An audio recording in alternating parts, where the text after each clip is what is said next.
A 26-year-old woman collided with the most dangerous man in New York inside an airport terminal and called him a heartless bastard to his face. 30 minutes later, she discovered he wasn't just wealthy. He was Damien DeLuca, the infamous mafia boss who ruled Manhattan's underworld with brutal precision. And somehow, impossibly, he was also her new employer. One wrong move had just shattered her entire future before it even began. Will Selena survive working for the man she publicly humiliated? Or will this collision destroy everything she's ever worked for? Stay with me until the end of this story, and drop a like and comment with your city so I can see how far this wild ride travels across the world. The thunderstorm hit Los Angeles International Airport like divine punishment. Rain hammered the terminal windows in sheets while Selena Moretti sprinted through Terminal B clutching her carry-on bag against her chest. Her sneakers squeaked against polished floors. Overhead speakers announced boarding calls in mechanical voices that made her panic worse. Gate 47, Flight 847 to New York. Final boarding. She was going to miss it. 6 months of applications. 14 interviews. One miracle job offer from Blackthorn Holdings, some mysterious international corporation headquartered in Manhattan that paid more than she'd earned in 3 years combined. And she was about to lose everything because traffic on the 405 had turned into a parking lot during the worst storm California had seen in months. Selena rounded a corner near the security checkpoint, dodging a family with screaming children and a businessman shouting into his phone about quarterly reports. Her lungs burned. Sweat dampened her shirt beneath her jacket despite the airport's aggressive air conditioning. The departure board blinked overhead. Flight 847. Status, final call. Excuse me, sorry. Coming through. She didn't see him until impact. 1 second Selena was running. The next she slammed directly into something solid and immovable that smelled expensive. Leather, cedar, something darker she couldn't identify. Her bag flew from her hands.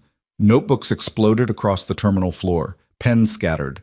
A lipstick rolled beneath a polished black leather shoe. Selena hit the ground hard. Pain shot through her knee. Her palm stung against cold tile. For 3 seconds, she just knelt there, gasping, while her brain tried processing what happened. Then a voice spoke above her. "You should watch where you're going." Cold, controlled. The kind of voice that didn't apologize for anything. Selena looked up. The man standing over her didn't belong in an airport terminal. He belonged on magazine covers or behind the tinted windows of cars that cost more than her entire college education. Tall, maybe 6'2". Dark hair swept back from a face that could have been carved from marble. Sharp jawline, high cheekbones, the kind of symmetry that didn't happen naturally. He wore a charcoal suit tailored so precisely it looked like a second skin. Silver watch. Black leather shoes polished to a mirror shine. But his eyes. Emerald green, completely unreadable, looking at her the way scientists looked at specimens under glass. And the expression on his face suggested he found her lacking. Something hot and furious ignited in Selena's chest. "I should watch where I'm going?" She scrambled to her feet, ignoring the throbbing in her knee. "You were standing in the middle of the walkway like you owned the entire airport." One dark eyebrow lifted fractionally. "I wasn't running. Because you probably have all the time in the world." Selena grabbed her bag, shoving notebooks inside with shaking hands. Her face burned. Around them, travelers slowed to watch the confrontation. "Let me guess. First-class ticket, private lounge access, never missed a flight in your privileged life." The stranger's mouth curved slightly. Not quite a smile, something colder. "And you're late for coach." The condescension in those 4 words made Selena want to throw her bag at his perfect face. "You know what?" She straightened, meeting those emerald eyes directly, even though looking at him made her chest feel strange. "People like you make me sick. Walking around in your expensive suits thinking the world exists to get out of your way. You don't know anything about real life. You've probably never struggled for anything. Never had to choose between groceries and rent. Never worked 3 jobs just to afford college. Are you finished?" His voice cut through her rant like a blade. Selena's hands clenched into fists. "No, I'm not finished. Because men like you need to hear this. You're not better than everyone else just because you have money. You're not more important. You're just spoiled and arrogant and emotionally dead inside. And you," the stranger interrupted softly, are about to miss your flight." He pointed past her shoulder. Selena spun around. Through the terminal windows, she could see the jetway pulling back from Gate 47. The departure board updated. Flight 847. Status departed. The bottom dropped out of her stomach. No. No, no, no, no. She whirled back toward the stranger, words already forming, but he was walking away. Just turning and walking away like she didn't exist. Like their entire confrontation meant nothing. Wait! Selena started after him, then stopped. What was she going to do? Demand he fix this? Demand he care that she'd just missed the most important flight of her life? Men like him didn't care about people like her. Around her, the terminal continued moving. Travelers rushed past. Announcements echoed overhead. The storm hammered against windows. And Selena stood there alone, surrounded by scattered notebooks and the ruins of everything she'd worked for. Her phone buzzed. She pulled it out with numb fingers. Email notification from Blackthorn Holdings. Miss Moretti, your orientation is scheduled for tomorrow 9 a.m. Failure to attend will result in immediate termination of your employment offer. No exceptions. Selena read it 3 times. Then she walked to the customer service desk on legs that felt disconnected from her body. 2 hours later, she sat in a different terminal waiting for the next available flight to New York. The storm had grounded half the departures. She'd paid an extra $300 she didn't have to get a seat on the 9 p.m. red-eye. Her credit card was screaming. Her knees still throbbed, and she couldn't stop replaying the confrontation with the stranger. Emotionally dead inside. Had she really said that to a complete stranger's face? Yes. Yes, she had. Because everything about him had triggered something furious in her chest. The casual arrogance, the dismissive tone, the way he looked at her like she was an inconvenience he'd stepped in. Selena knew men like that, rich, powerful, completely disconnected from how the rest of the world actually lived. Her father had been like that before the divorce, before the scandal, before everything collapsed and her mother spent 5 years rebuilding their lives from nothing. Men like that destroyed things without even noticing. The boarding call finally came at 8:47 p.m. Selena joined the line of exhausted travelers shuffling toward the gate. Coach. Middle seat, next to the bathroom. She checked the seating chart. This was going to be 6 hours of hell, followed by whatever disaster waited in New York. But at least she'd make orientation. At least she still had the job. The flight attendant scanned her boarding pass, smiled professionally, then frowned at her screen. Ms. Moretti? Selena's stomach dropped. Is something wrong? No, actually, the attendant's smile brightened. There's been an upgrade. Follow me, please. An upgrade? Selena didn't move. I didn't request an upgrade. Complimentary from the airline for the inconvenience with your earlier flight. The attendant gestured toward the jetway. This way, please. We're about to close the doors. Selena followed her onto the plane in a daze. Through coach, past the curtain, into first class, where everything was leather seats and warm lighting and passengers sipping champagne like they were at a cocktail party instead of on an airplane.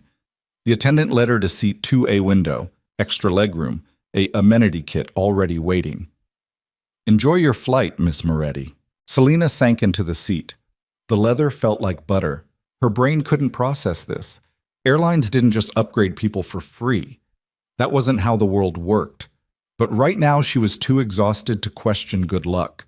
She buckled her seatbelt, closed her eyes, tried to slow her racing heart. Then someone sat down beside her in seat 2B. Selena didn't open her eyes. Didn't want to make small talk with some businessman who'd expect her to be impressed by his stock portfolio. The flight attendant's voice came from nearby. Warm, slightly flirtatious. The usual, Mr. DeLuca? Whiskey. Neat.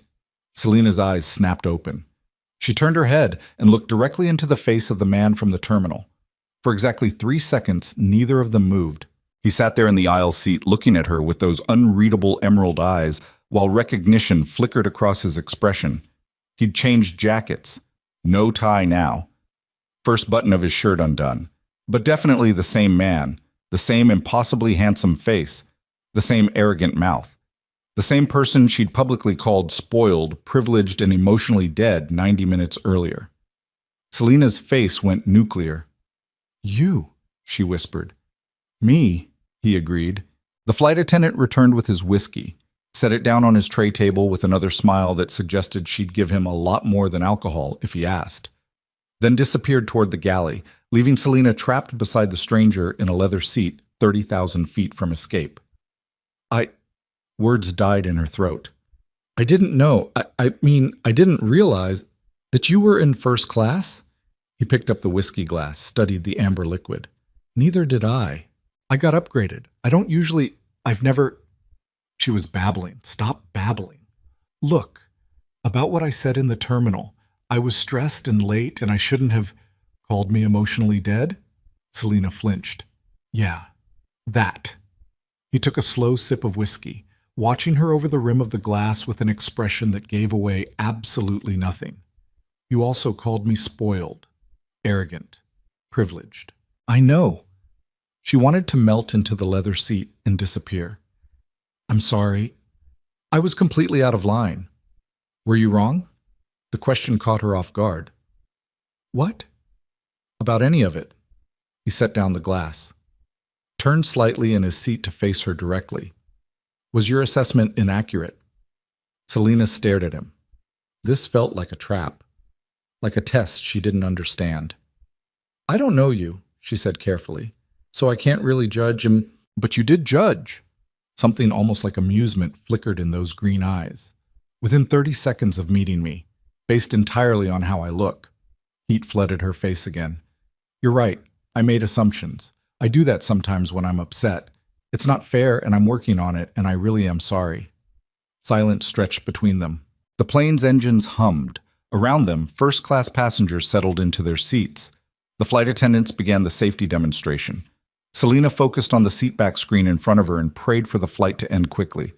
Then the stranger spoke again. Damien. She looked at him. What? My name. He extended his hand. Damien DeLuca. Selina took his hand automatically. His grip was warm, firm, the kind of handshake that suggested control without crushing. Selina Moretti. I know. Her stomach flipped. How do you... But Damien was already releasing her hand and turning back to his whiskey. Conversation apparently over. Selina sat there trying to understand what just happened. He knew her name, but how? They'd never met before the terminal collision. Unless... the upgrade. Complimentary from the airline. No. Airlines didn't track down passengers and upgrade them because some rich guy felt guilty about a confrontation. That was insane, wasn't it? The plane pushed back from the gate, taxied toward the runway. Selina gripped the armrests as they accelerated into takeoff. She'd never been comfortable with flying, hated the sensation of leaving the ground, hated trusting her life to physics and engineering. Beside her, Damien DeLuca looked completely relaxed. Of course he did. Men like him probably had private jets. The plane climbed through turbulence. Selina's knuckles went white on the armrests. She focused on breathing, counted backwards from 100. Tried not to think about being trapped in a metal tube 6 miles above the earth. Something touched her hand. She glanced down. Damien had placed his hand over hers on the armrest. Not holding, just resting there. Warm and steady, and surprisingly gentle for someone who looked carved from stone. Selina's breath caught. She looked at him. He was staring straight ahead, jaw tight, not acknowledging what he'd just done. But his hand stayed on hers until they reached cruising altitude and the seatbelt sign dinged off. Then he withdrew, picked up his whiskey, took another sip like nothing had happened. Thank you, Selina whispered. Damien didn't respond. The flight settled into the quiet hum of pressurized air and distant engine noise. Around them, passengers pulled out laptops and tablets. The flight attendants began drink service. Selina should probably sleep. She had maybe 4 hours before landing, before orientation, before starting a job she still didn't fully understand. Instead, she found herself studying the man beside her, Damien DeLuca.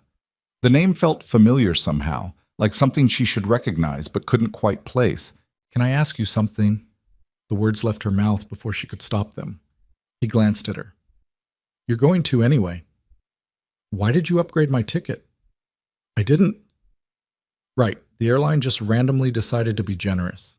His mouth curved slightly, still not quite a smile. Does it matter? Yes.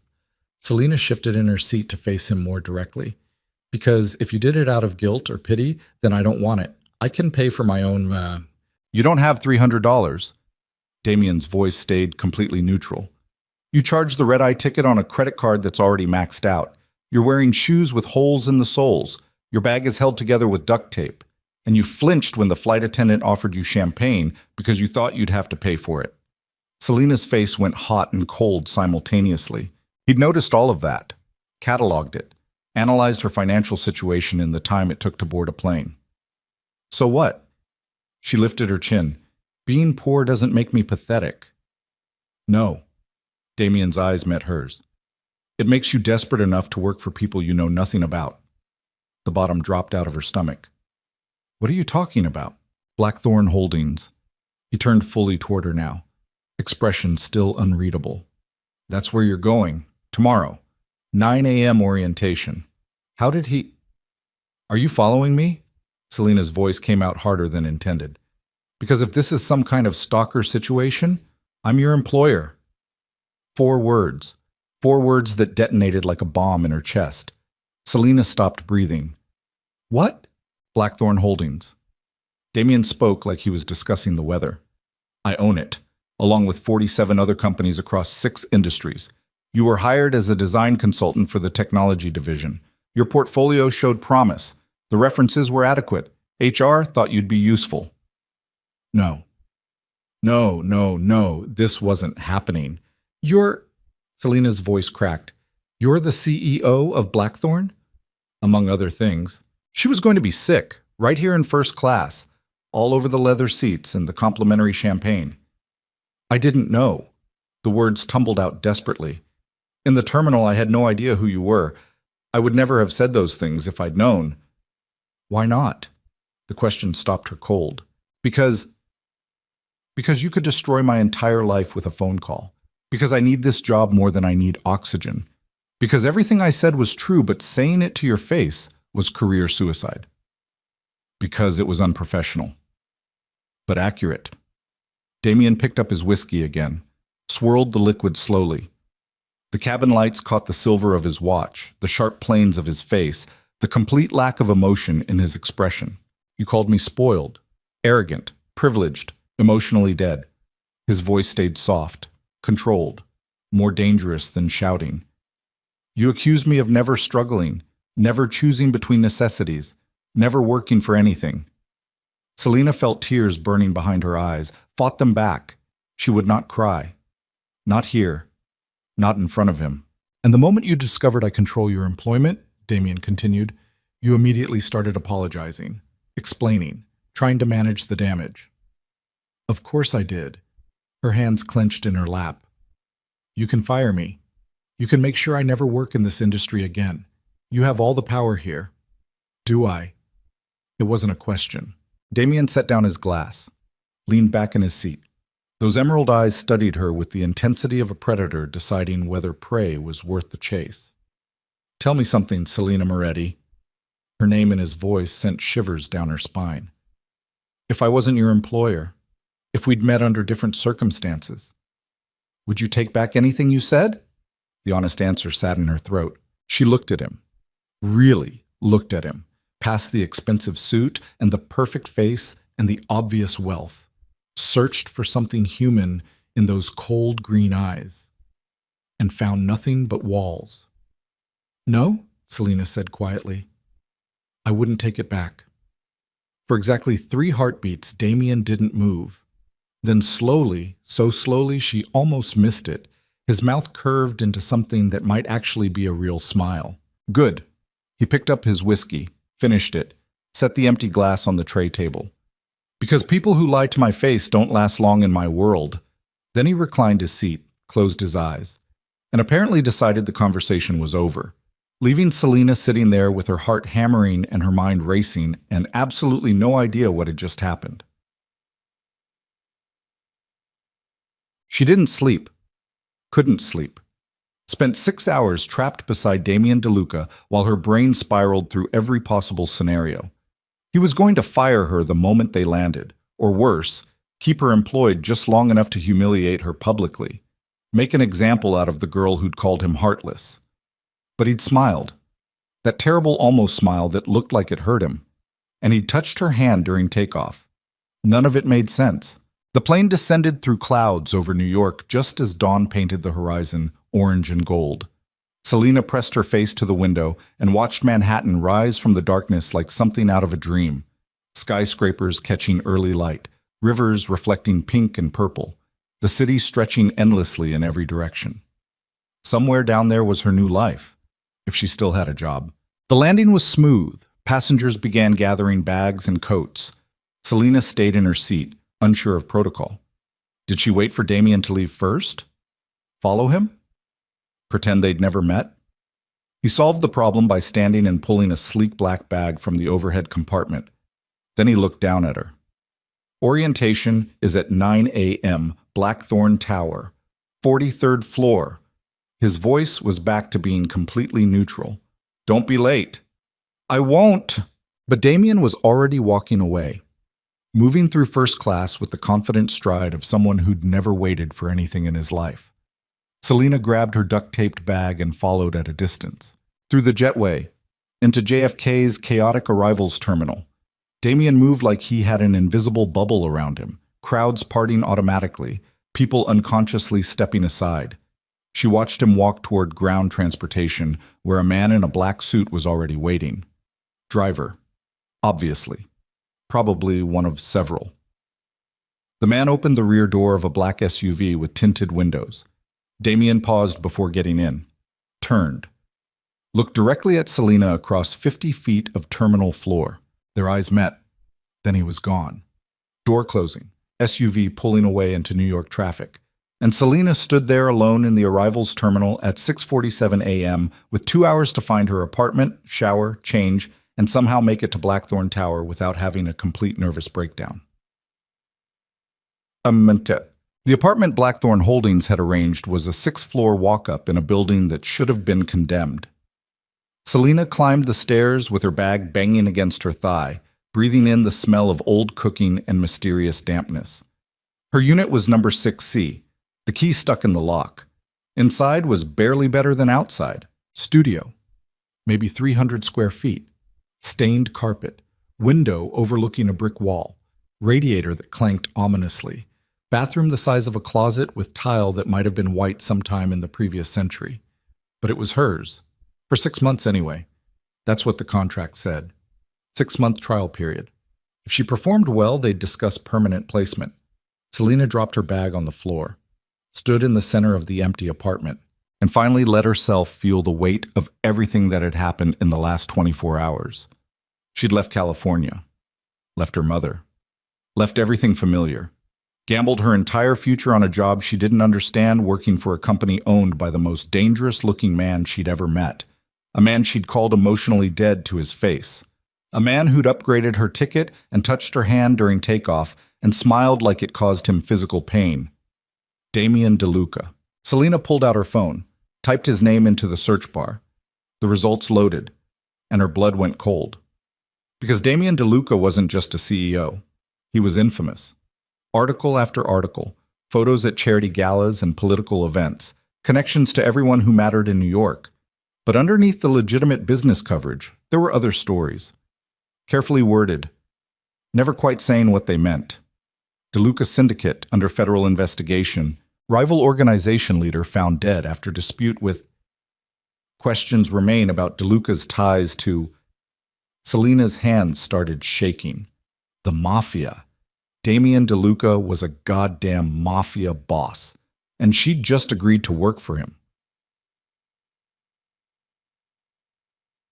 Blackthorn Tower dominated the Midtown skyline like a blade of black glass. Selena stood on the sidewalk at 8:53 a.m., staring up at the building while taxis screamed past and pedestrians flowed around her like water around a stone. 70 stories. Maybe more. The kind of building that existed to remind people how small they were. Black SUVs lined the street outside. Men in dark suits stood near the entrance, earpieces visible, scanning faces. Security, obviously. But the kind of security that suggested they weren't just checking IDs. Selena's stomach churned. She could still leave, get back on a plane, return to California, apologize to her mother. Find some other job that didn't involve organized crime and men with emerald eyes that saw straight through her. But the credit card was maxed. The apartment in LA was gone, and she'd spent 6 months fighting for this position. Selena squared her shoulders, walked toward the entrance. The security guard checked her ID against a tablet, nodded, directed her to the elevators. She stepped into a car made entirely of mirrors and brushed steel, pressed the button for the 43rd floor. The elevator shot upward so fast her stomach dropped. When the doors opened, Selena stepped into a reception area that looked like something from a design magazine. Glass walls, modern furniture, art that probably cost more than her college tuition. A woman behind the desk, beautiful, flawlessly dressed, looked up with a professional smile. Selena Moretti? Yes. Orientation is in conference room A, down the hall, third door on your left. You're the last to arrive. Of course she was. Selena found the conference room, stepped inside. 8 other people sat around a long table, all roughly her age, all looking nervous and excited and ready to prove themselves. At the head of the table stood a man in his 50s, gray hair, expensive suit, clipboard in hand. Miss Moretti? He checked his watch. Cutting it close. Sorry, Sit down. We're starting. Selena took the only empty chair. The man, he introduced himself as Richard Crane, head of HR, launched into a presentation about Blackthorn Holdings, the company history, the corporate structure, the expectations for new hires. Selena tried to focus, but all she could think about was Damien DeLuca somewhere in this building, above them probably, in some penthouse office making decisions that affected thousands of lives. Was he thinking about her, or had she already been forgotten? The orientation dragged on for 3 hours. Finally, Richard Crane dismissed them for lunch, told them to report to their assigned departments at 1 p.m., handed out security badges and employee handbooks. Selena accepted hers on autopilot. Then Richard called her name again. Miss Moretti, stay behind, please. Her stomach dropped. The other new hires filed out. The door closed. Richard looked at her with an expression she couldn't read. Mr. DeLuca wants to see you. What? Her voice came out too high. Why?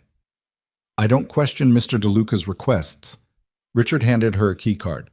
72nd floor, private elevator. Security will direct you. Then he left her alone in the conference room with a key card burning in her hand and her heart trying to break through her ribs. Shots. The private elevator required the key card and a fingerprint scan. Selena placed her thumb on the reader with shaking hands. The doors slid open. She stepped inside. There was only one button. Up. The elevator rose smoothly, silently. Nothing like the public cars. This was designed for privacy, for people who didn't ride with the masses. When the doors opened, Selena stepped into a hallway that belonged in a 5-star hotel. Dark wood, soft lighting, artwork on the walls that she recognized from textbooks. At the end of the hall was a single door. She walked toward it on legs that felt disconnected from her body. Raised her hand to knock. The door opened before she could touch it, and Damien DeLuca stood there looking at her with those impossible green eyes. He'd changed clothes since the airport. Different suit, dark navy, perfectly tailored. His hair was slightly damp like he'd recently showered. He looked more rested than any human had a right to look after a red-eye flight. Come in. Not a request.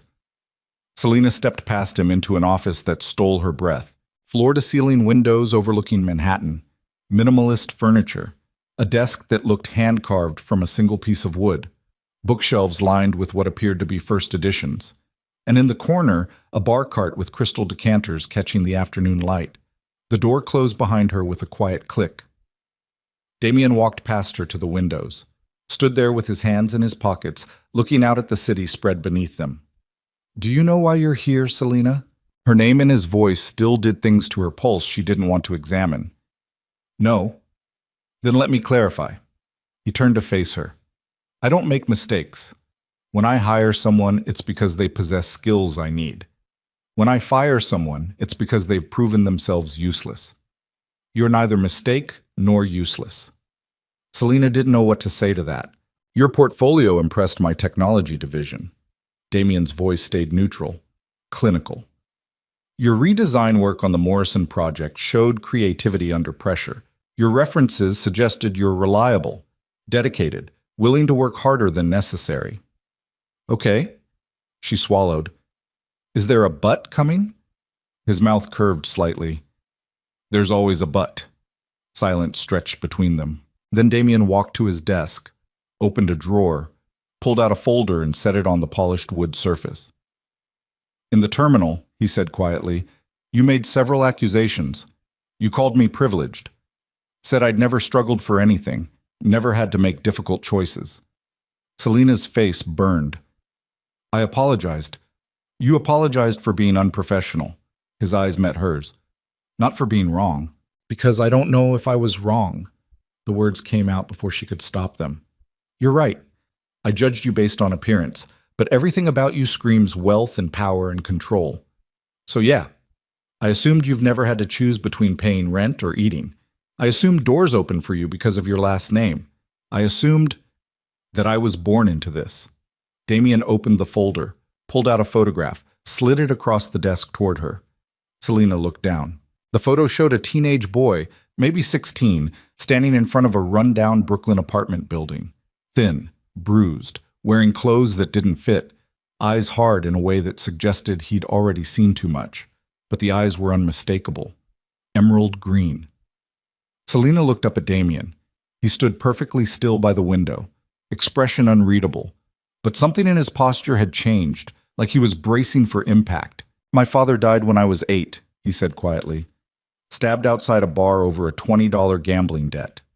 My mother worked 3 jobs to keep us in that apartment. I dropped out of school at 14 to help support us. By 16, I was running protection rackets for a local gang. By 18, I'd killed my first man. The air left Selena's lungs. I built the DeLuca Syndicate from blood and strategy and pure necessity, Damien continued. Everything I have I took from people who tried to bury me. Every empire I control exists because I refuse to stay invisible. And yes, now I wear expensive suits and own this tower and make decisions that affect thousands of lives. He turned to face her fully. But underneath this suit are scars from knife fights and bullet wounds and burns from cigarettes pressed into my skin when I couldn't pay debts fast enough. So when you tell me I don't understand struggle, something dark flickered in his eyes.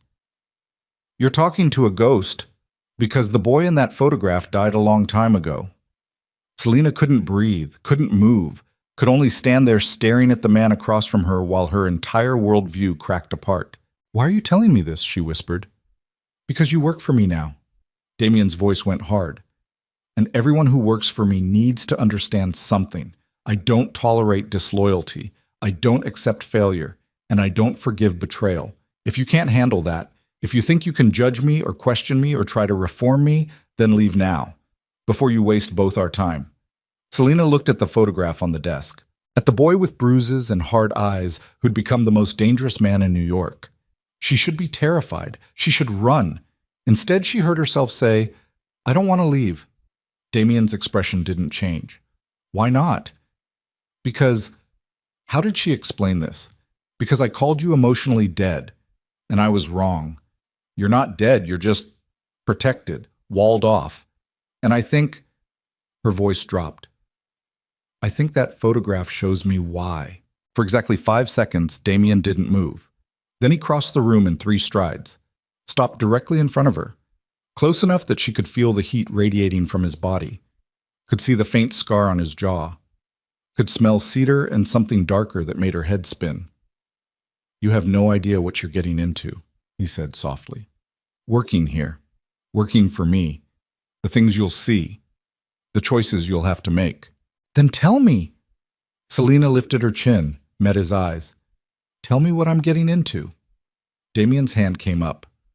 For one breathless second, she thought he was going to touch her face. Instead, he pressed a button on the phone clipped to his belt. Security, bring the car around. Then he stepped back, creating distance, rebuilding walls. Come with me, he said. I'll show you exactly what Blackthorn Holdings really is.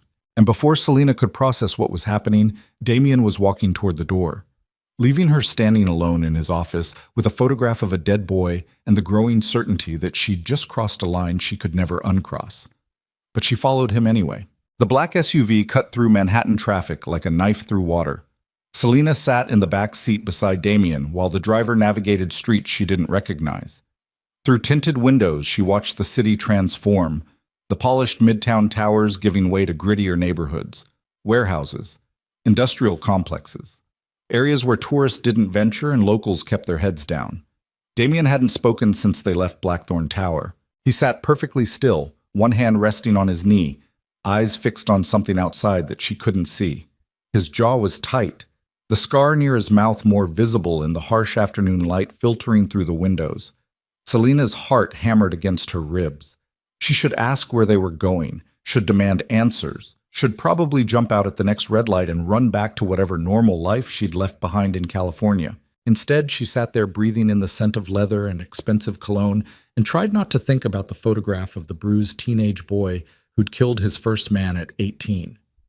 The SUV turned down a narrow street lined with loading docks and chain-link fences, pulled up to a building that looked abandoned. Broken windows. Graffiti covering brick walls, the kind of place where bad things happened and nobody asked questions. The driver parked, got out, opened Damien's door. "Wait here," Damien told the driver. Then he looked at Selena. "Come with me. Don't speak unless I tell you to. Don't touch anything. And if someone asks who you are," his green eyes bore into hers, "you're mine." Heat flooded her face. "What does that mean?" "It means you belong to me. My employee. My responsibility. Under my protection." He stepped out of the SUV. "It's the only thing that will keep you safe in there." Selena followed him on shaking legs. The building's entrance was a rusted metal door guarded by two men who looked like they bench-pressed cars for fun. Both wore dark jackets. Both had visible weapons holstered at their sides. They straightened when they saw Damien. "Boss?"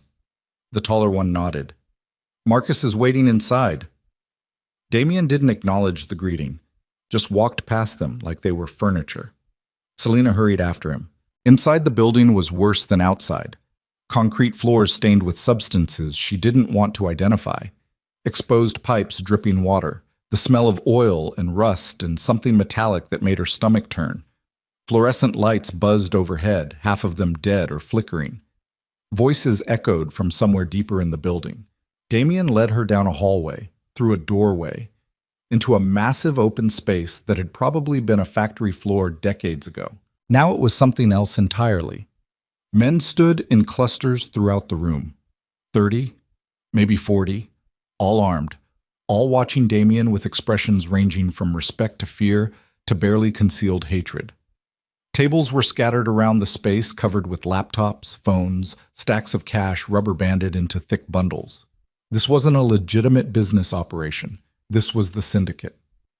Selena's breath caught in her throat. A man approached from the back of the room, late 40s, scarred face, moving with the controlled violence of someone who'd spent his life hurting people.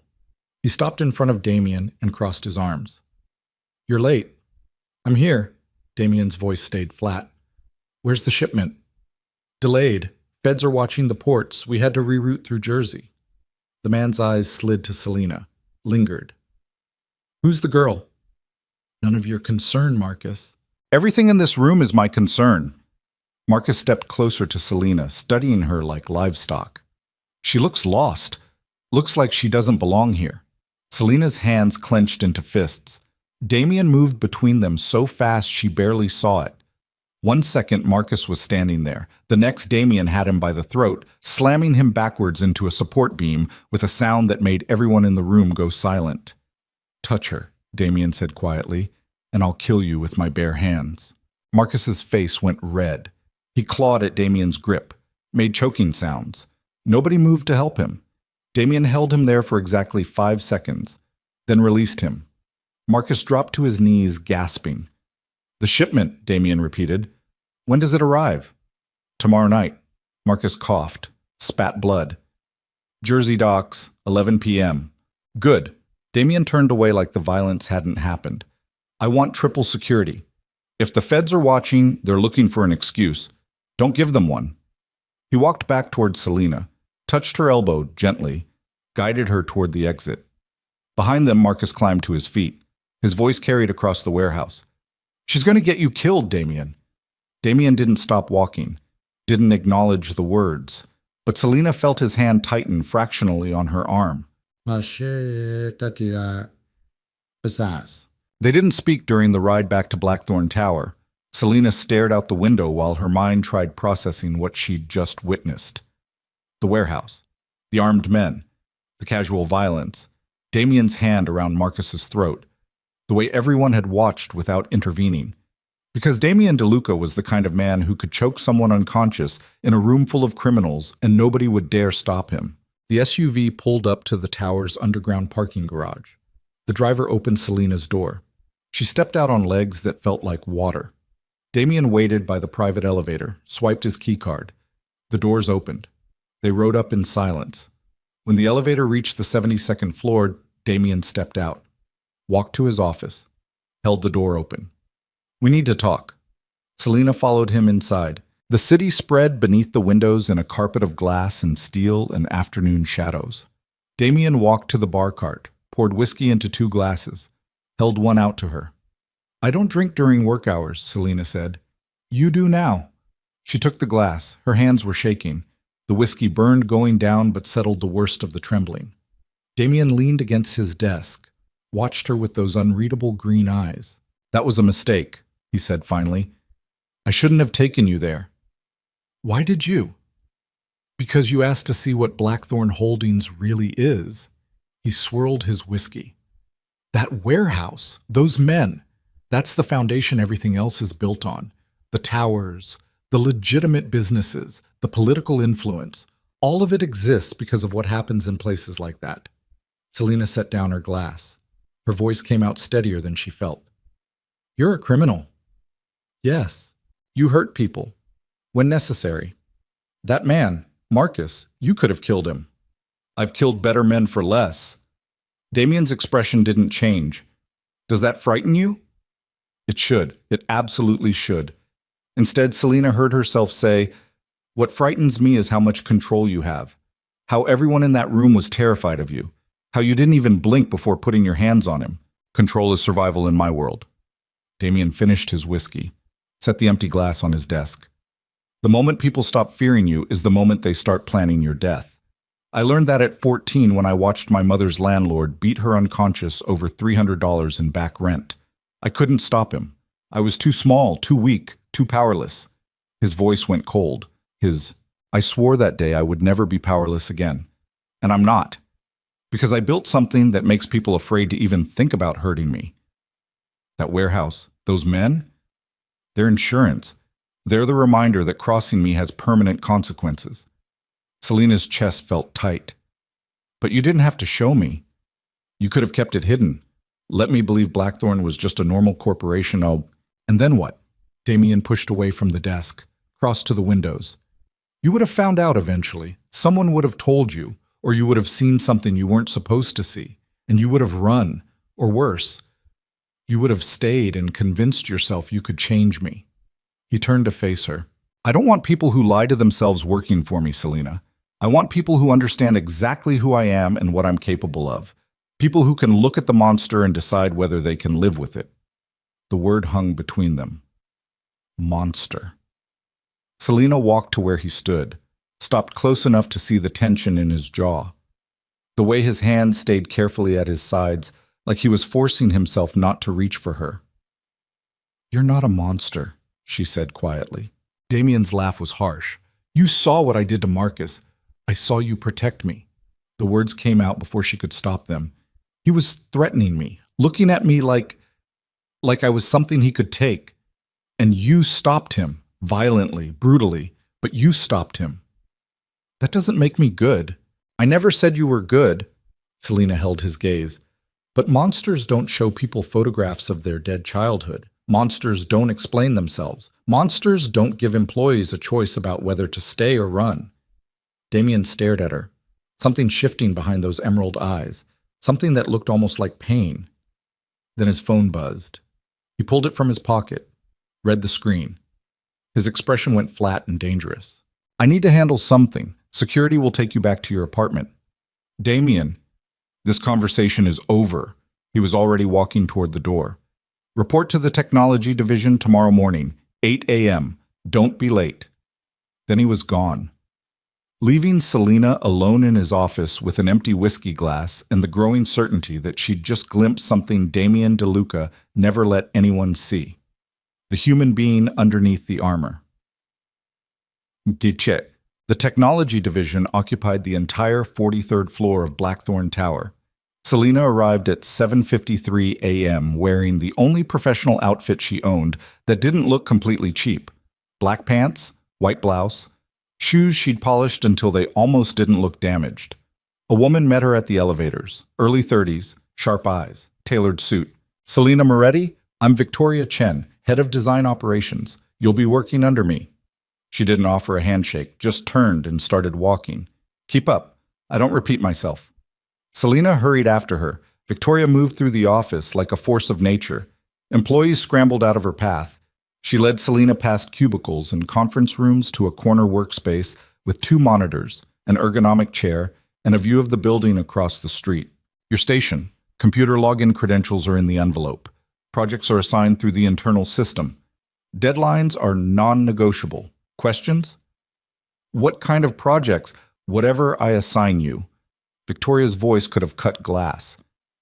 "Right now, that's redesigning the user interface for a client portal. Due Friday, 4 days. The last designer spent 3 weeks on it and produced garbage. Don't waste my time the way he did." She dropped a thick folder on the desk, then walked away without another word. Selena stood there processing. 4 days. The folder felt like it weighed 10 pounds. She opened it. Inside were wireframes, user flow diagrams, technical specifications, and about 200 pages of documentation. The previous designer's work was highlighted in red throughout. Notes in the margins. Harsh. Critical. Pointing out every flaw. This wasn't a normal assignment. This was a test.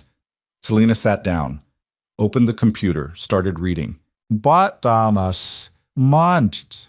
3 days later, she'd slept maybe 12 hours total.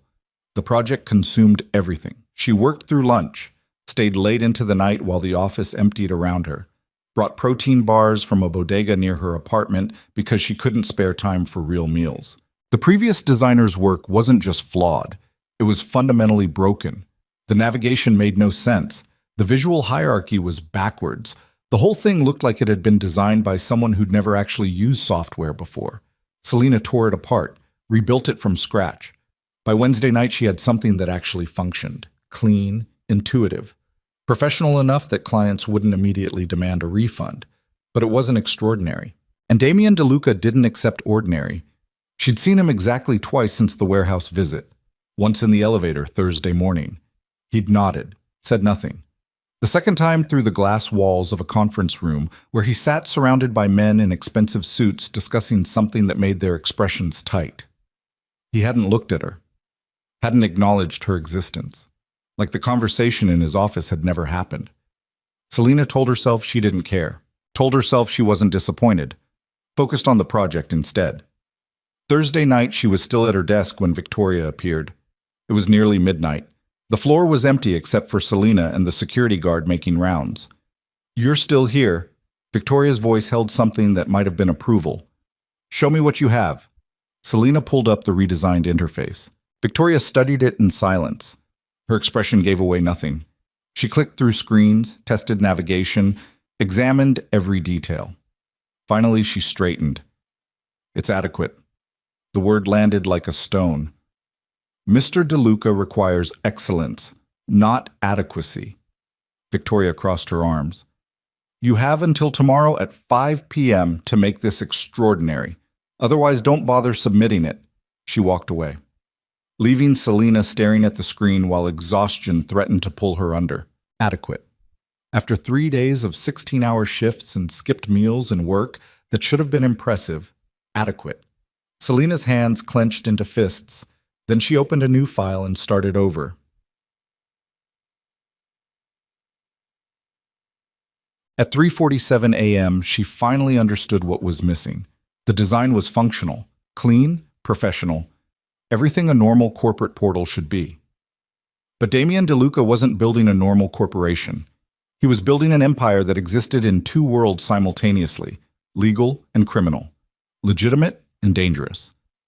Everything about Blackthorn Holdings walked that razor edge between acceptable and forbidden. The portal should reflect that. Selena's fingers flew across the keyboard.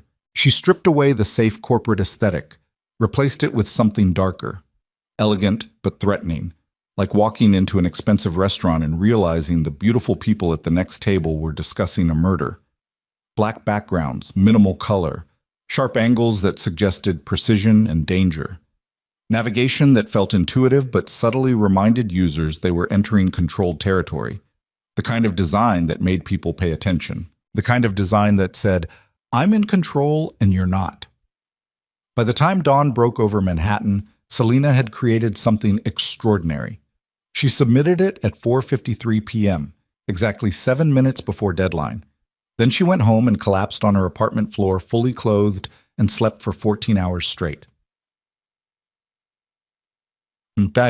Victoria called her into the conference room Monday morning. Selena walked in expecting criticism, expecting to be told the redesign was too aggressive, too dark, too far from what normal corporations did. Instead, she found Damien sitting at the head of the table. He looked up when she entered, those green eyes unreadable as always. "Sit down." Selena sat. Victoria stood beside Damien's chair. Her expression was carefully neutral.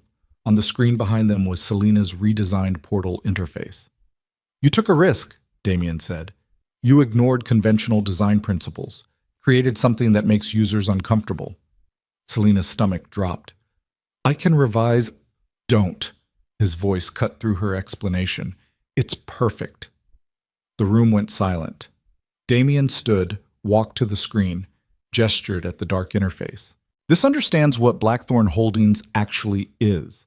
Not some sanitized corporate fantasy. The real thing. Powerful. Controlled. Dangerous if you cross it." He turned to face her. "How did you know?" "Because I met you."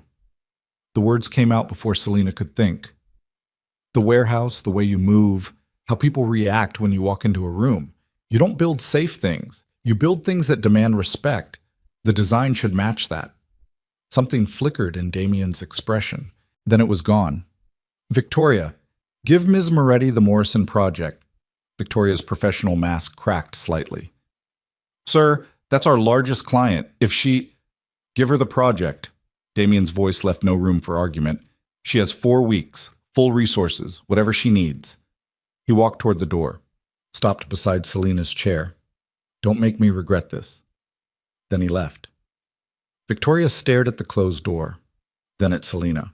"The Morrison project is worth $18 million, she said flatly. "It's a complete redesign of their global technology infrastructure. If you fail, Blackthorn loses the contract and Damien loses face with one of his most important allies." She dropped a folder on the table. Thicker than the last one. Heavier. "Don't fail." The Morrison project devoured Selena's life. She worked 18-hour days, learned systems she'd never touched before, coordinated with teams across 3 time zones. The pressure was constant, suffocating. Every decision felt like stepping onto ice that might crack. But she didn't break. Couldn't afford to break. Because somewhere in the back of her mind lived the memory of Damien's voice saying, "Don't make me regret this." 2 weeks in, she hit a problem she couldn't solve alone. The Morrison infrastructure used legacy code that nobody understood anymore. The original developers were long gone. The documentation was incomplete, and the whole system was held together with digital duct tape and prayers. Selena spent 3 days trying to reverse engineer it. Failed. She needed help from someone who understood criminal enterprises. Someone who'd built systems designed to hide information while keeping it accessible to the right people. She needed Damien. But Damien hadn't spoken to her since assigning the project. She'd seen him around the building, always surrounded by people, always moving with that controlled precision that made her chest feel strange, never looking at her, never acknowledging she existed. Selena told herself it didn't matter, told herself she didn't care whether the most dangerous man in New York noticed her, focused on the work instead. But Friday night at 11 p.m., alone in the empty office, staring at code that refused to make sense, she finally admitted defeat. She needed help. Selena pulled out her phone, stared at it. She didn't have Damien's number, had no way to contact him directly. Then she remembered the key card, the one Richard Crane had given her for the private elevator. She'd kept it in her wallet like a talisman, never used it again after that first day. Selena stood, grabbed her laptop, walked to the elevator bank, swiped the card. The doors opened. She stepped inside before she could change her mind. Hit the button for 72. The elevator rose smoothly, her heart hammered against her ribs. This was insane. It was nearly midnight. Damien was probably long gone. Probably at home in whatever penthouse he owned. Probably... The doors opened. The hallway was dark except for a single light at the far end, coming from under Damien's office door. Selena walked toward it on legs that felt disconnected from her body, reached the door, raised her hand to knock, then stopped. Because voices were coming from inside, low, tense. Don't care what Marcus thinks. Damien's voice, hard. The shipment moves tomorrow night as planned. He's been talking to the other families. A second voice, older, gravelly. Saying you're distracted. Saying the girl is making you weak. Silence. Then Damien spoke again. Quiet. Dangerous. Marcus talks too much. He's not wrong, though, is he? The other man's voice turned sharp. You gave her the Morrison project. 18 million on the line, and you handed it to some nobody from California who's been here 3 weeks. That's not you, Damien. That's someone making emotional decisions. My decisions are none of your concern, Vincent. They are when they affect the syndicate, when they put all of us at risk because you can't keep your focus where it belongs. Selena should walk away, should turn around and leave before they discovered her eavesdropping. Instead, she stood frozen outside the door while her world cracked apart. I know what I'm doing, Damien said. Do you? Vincent's laugh was harsh. Because from where I'm standing, you're making the same mistake your father made, getting attached to someone who doesn't belong in this world. And we both know how that ended. The sound of glass shattering. Selena jumped, then Damien's voice, low, lethal. Get out, now, before I forget we're family. Footsteps approached the door. Selena turned and ran, made it to the elevator, jabbed the button. The doors opened just as Damien's office door swung wide. She caught a glimpse of an older man. Gray hair, expensive suit, cold eyes that swept the hallway and locked onto her for exactly 1 second. Then the elevator doors closed. Selena pressed herself against the wall, breathing hard, heart trying to break through her ribs. The girl is making you weak, getting attached to someone who doesn't belong in this world. She closed her eyes. This was a mistake. All of it. Taking this job, coming to New York, thinking she could work for someone like Damien DeLuca without consequences. The elevator descended, stopped at 43. The doors opened. Damien stood in the hallway waiting. His tie was gone, shirt unbuttoned at the collar, hair slightly disheveled like he'd run his hands through it, and his eyes, those green eyes, looked at her like she was the only thing in the world that mattered and the biggest mistake he'd ever made simultaneously. How much did you hear? His voice was rough. Selena stepped out of the elevator. Enough. Then you know staying here puts you in danger. From who? Marcus? Vincent? Your entire organization? From me. Damien moved closer, close enough that she could see the pulse hammering in his throat. Because Vincent is right. I am distracted. I am making emotional decisions, and that makes me weak in a world where weakness gets you killed. Selena's hands clenched at her sides. Then fire me. Send me back to California. Solve your problem. I can't. Why not? Because... He stopped, jaw tight, like the words were physically painful. Because I don't want to. The confession hung between them. Selena stared at him. At this dangerous, broken man who'd built an empire from blood and violence and refused to let anyone see the human underneath. I need your help, she heard herself say. With the Morrison project, there's legacy code I can't crack. Systems designed to hide information. I've been stuck for 3 days and I'm running out of time. Damien blinked, like he'd expected her to say something entirely different. Now? He asked. Yes, now. For 3 seconds he didn't move. Then he walked past her, swiped his keycard. The elevator doors opened again. Show me. Chesam. They worked through the night. Damien pulled up a chair beside her desk, studied the code. His fingers moved across the keyboard with the precision of someone who'd built digital fortresses designed to withstand federal investigations. Here, he pointed at a section of code. This is a false pathway. It looks functional but routes to nowhere. The real access point is hidden in the error handling. He rewrote 3 lines. The system unlocked. Selena stared at the screen. How did you know that?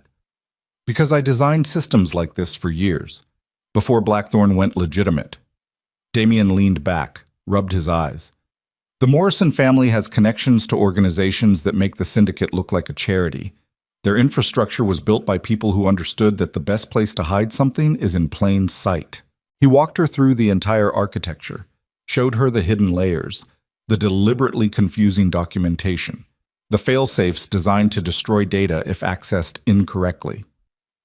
By the time dawn broke over Manhattan, Selena understood the Morrison system better than its own creators. They sat in silence while the city woke up outside the windows. "Thank you," Selena said quietly. Damien didn't look at her. "You would have figured it out eventually." "No, I wouldn't have. I would have failed, lost the contract, proven Vincent right that you made a mistake giving it to me." "Vincent doesn't know what he's talking about." "Doesn't he?" Selena turned in her chair to face Damien directly. "You are distracted. You did take a risk with the Morrison project, and people are noticing." Damien's hands clenched on the armrests. "Are you saying you want to leave?" "I'm saying I don't want to be the reason you lose control of your empire. You're not—" He stopped, drew a breath. "This isn't your fault, Selena. The politics, the power plays, Marcus and Vincent positioning themselves. That's always been there. It just what? It just matters more now." His voice dropped. "Because for the first time in 15 years, I actually care whether I lose something." The words hit her like a physical blow. Selena couldn't breathe, couldn't think, could only stare at Damien while something dangerous and terrifying bloomed in her chest. "You shouldn't say things like that," she whispered. "I know. We work together. I'm your employee. This is completely inappropriate. I know. Then why?" Damien stood abruptly, walked to the windows, pressed his palm against the glass like he needed something solid to ground him. "Because I'm tired," he said quietly. "Tired of pretending I don't notice when you walk into a room. Tired of forcing myself not to look at you. Tired of lying to everyone, including myself, about why I gave you the Morrison project." He turned to face her. "I didn't give it to you because I thought you could handle it. I gave it to you because I wanted an excuse to work with you, to be near you, to have conversations that weren't about death and money and control." Selena stood on shaking legs. "Damien, you should go home." His voice went flat, professional, walls slamming back into place. "Get some sleep. The Morrison project is due in 2 weeks. You'll need to be sharp." "Don't do that." She crossed the room, stood close enough to see the exhaustion in his face, the carefully controlled tension. "Don't shut me out after saying something like that. It's safer for both of us if I do." "I don't want safe." The words came out before she could stop them. "I want—" His phone rang. The shrill sound cut through the moment like a blade.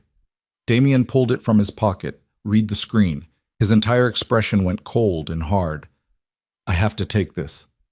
He walked away, answered in a voice Selena couldn't hear. Then he came back 90 seconds later looking like death. "There's been an attack," he said flatly. "One of our operations in Brooklyn. 4 men dead. Marcus is missing." Selena's stomach dropped. "Oh my!" "Go home. Lock your door. Don't answer for anyone except building security." Damien was already moving toward the elevator. "And Selena—" He stopped, looked back at her. "If anyone asks, you don't know me. You've never been to that warehouse. You're just an employee, nothing more. Understand?" She nodded mutely. Then he was gone. And Selena stood alone in the empty office while the sun rose over Manhattan, and the growing certainty settled in her chest that she'd just crossed a line there was no coming back from. Selena didn't go home. She stood in the empty office watching dawn paint Manhattan in shades of orange and gold while her mind replayed Damien's last words on an endless loop. 4 men dead. Marcus is missing. If anyone asks, you don't know me. Her hands were shaking. She pressed them flat against her desk and forced herself to breathe. In through the nose, out through the mouth. the way her mother had taught her during panic attacks after her father left. But this wasn't a panic attack. This was the moment when fantasy collided with reality and shattered into 1,000 razor-sharp pieces. Damien DeLuca wasn't some complicated anti-hero from a movie. He was a criminal, a killer, the kind of man who received phone calls about dead bodies before sunrise and responded by issuing instructions like he was coordinating a business meeting. And Selena had stood in his office 90 seconds earlier wanting to kiss him. Her phone buzzed. She grabbed it with trembling fingers. Text message, unknown number, stay inside today. Don't leave your apartment. Don't answer your door. This is not a suggestion. Selena read it 3 times. Then she grabbed her laptop and bag and walked to the elevator on legs that felt disconnected from her body. The morning commute was already starting. Professionals flooding the subway. Everyone looking exhausted and caffeinated and normal. Selena sat wedged between a woman reading a romance novel and a teenager with headphones blasting music loud enough to hear 3 seats away. Nobody knew. Nobody had any idea that somewhere in Brooklyn 4 people were dead and a mafia war might be starting and the most dangerous man in New York had just told her to hide. The train lurched into her station. Selena climbed the stairs to street level. Her building looked exactly the same as always. Crumbling brick, rusted fire escape, the smell of garbage from the alley mixing with exhaust from passing cars. She used her key, climbed 6 flights, unlocked her apartment door, stopped. The door was already open, just slightly, maybe an inch, enough to see darkness beyond.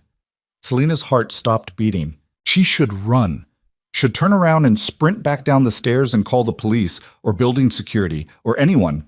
Instead, she pushed the door open slowly. The apartment was dark, curtains drawn, no movement, no sound except her own breathing harsh and fast in the silence.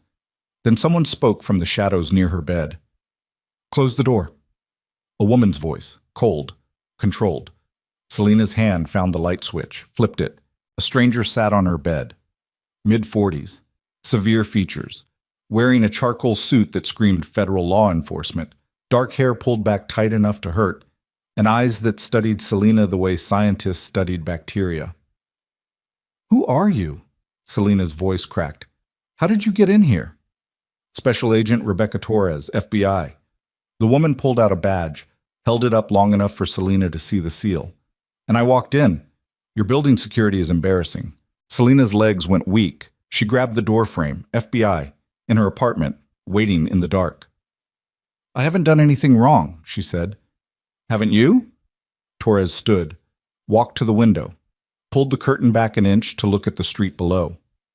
"You've been working for Damien DeLuca for 3 weeks, living in an apartment his company pays for, using resources his organization provides. That makes you an accessory." "I'm a designer. I work in technology." "You work for a criminal enterprise." Torres let the curtain fall, turned to face Selena directly. "Blackthorn Holdings is a front, a way to launder money from drug trafficking, illegal gambling, extortion, and a dozen other operations we've been investigating for 5 years. Every person on that payroll is complicit." Selena's chest felt like it was being crushed. "I didn't know." "Yes, you did." Torres stepped closer. "You've been to the warehouse in Brooklyn. You've met Marcus Ricci, one of DeLuca's top enforcers. You've worked directly with Damien on projects that involved encrypted systems designed specifically to hide illegal activity." "How did she know about the warehouse?" "About Marcus." "Were you following me?" "We've been following everyone connected to DeLuca for 18 months. Torres pulled out her phone, tapped the screen, turned it to face Selena. A photograph. Selena and Damien in the warehouse. The angle suggested surveillance cameras. Long-range lens. She was standing close to him, his hand on her elbow. The image looked intimate, protective, damaging. "That was taken 6 days ago," Torres said. "The night before Marcus Ricci started planning an attack against a rival organization. An attack that resulted in 4 deaths this morning." Selena couldn't breathe. "I had nothing to do with that." "But you were there when the planning started. In the warehouse where DeLuca coordinates his operations. That makes you a witness, possibly an accomplice." Torres's voice went flat. "Unless you cooperate." The word hung in the air like smoke. Selena sank onto the edge of her bed. Her hands were shaking so badly she had to clasp them together. What do you want? Information. Torres sat beside her, close enough that Selena could smell her perfume, something expensive and professional. DeLuca is careful. He doesn't leave evidence, doesn't make mistakes. Everyone who works for him is either too terrified or too loyal to talk. But you, she studied Selena's face. You're different. You're not from his world. You still have a conscience. I don't know anything useful. You know more than you think. His routines, his associates, where he goes, who he talks to. The systems you've been working on, those contain information we need. Access codes, encrypted files, communication channels. Selena's stomach turned over. You want me to spy on him. I want you to help us put a monster in prison where he belongs.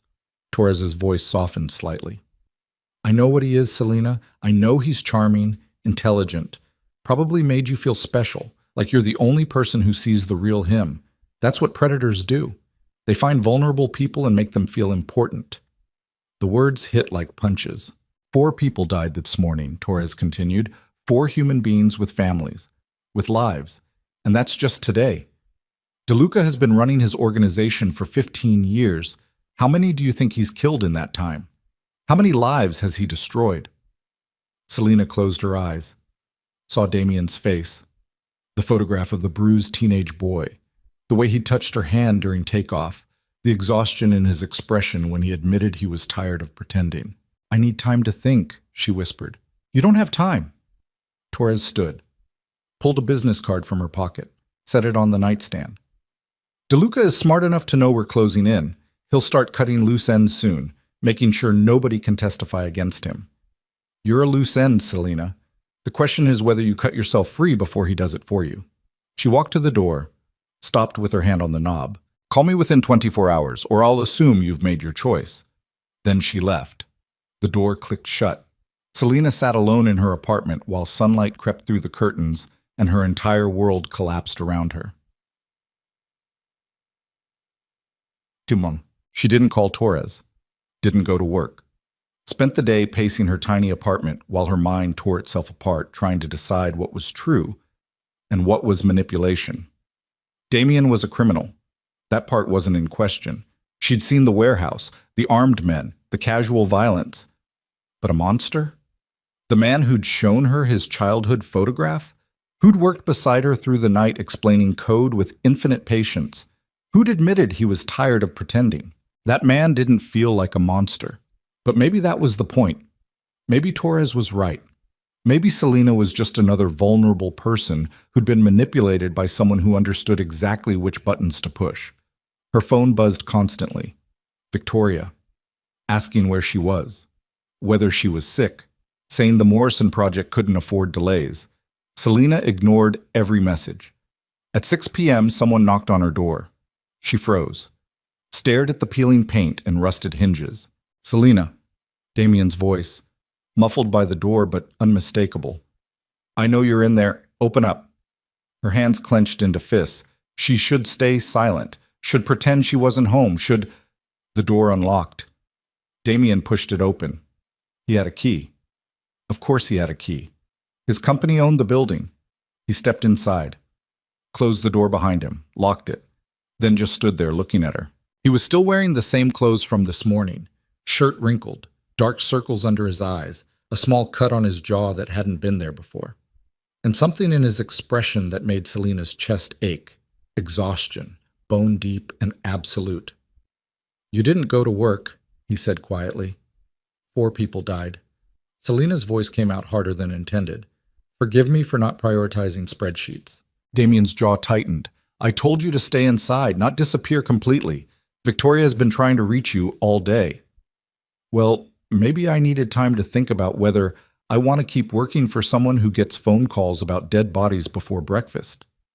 Silence filled the apartment. Then Damien crossed to her window, looked out at the brick wall. His shoulders were rigid with tension. The attack this morning wasn't random, he said finally. It was retaliation. A rival organization has been trying to move into our territory for months. We've been pushing back. Last night, they decided to make a statement.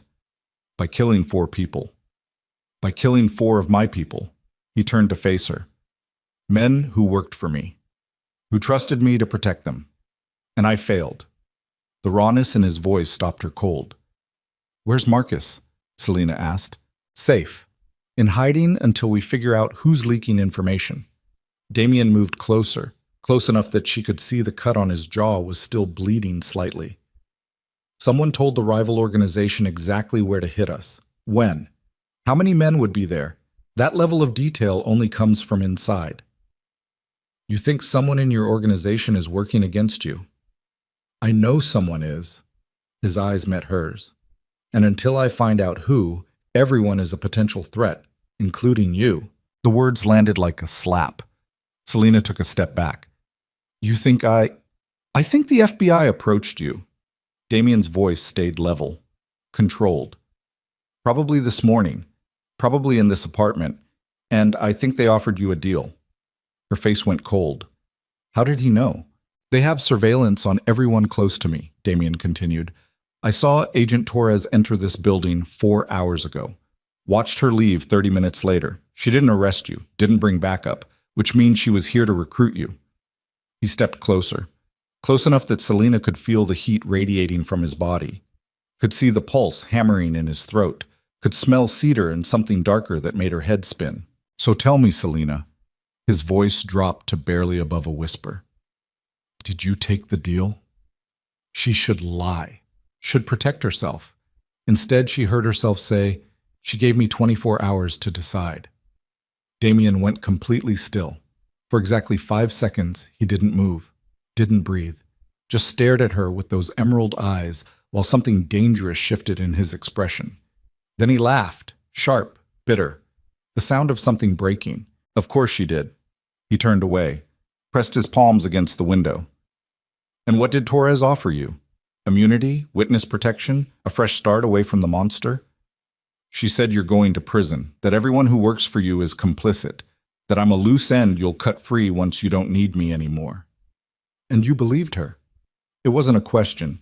Selena's hands shook. I don't know what to believe. You've been lying to me since the day we met. I've never lied to you. Damien spun around, eyes blazing. Not once. I told you exactly what I am.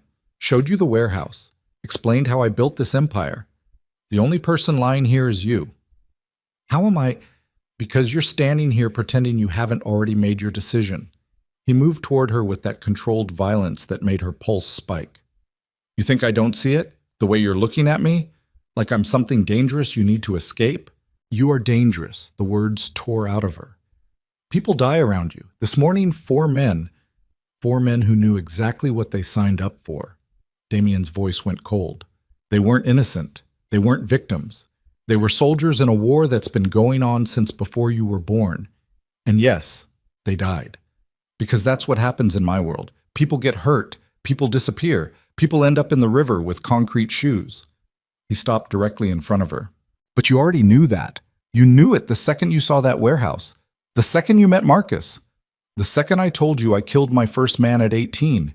You knew and you stayed anyway. So don't stand here acting shocked that violence exists in my world.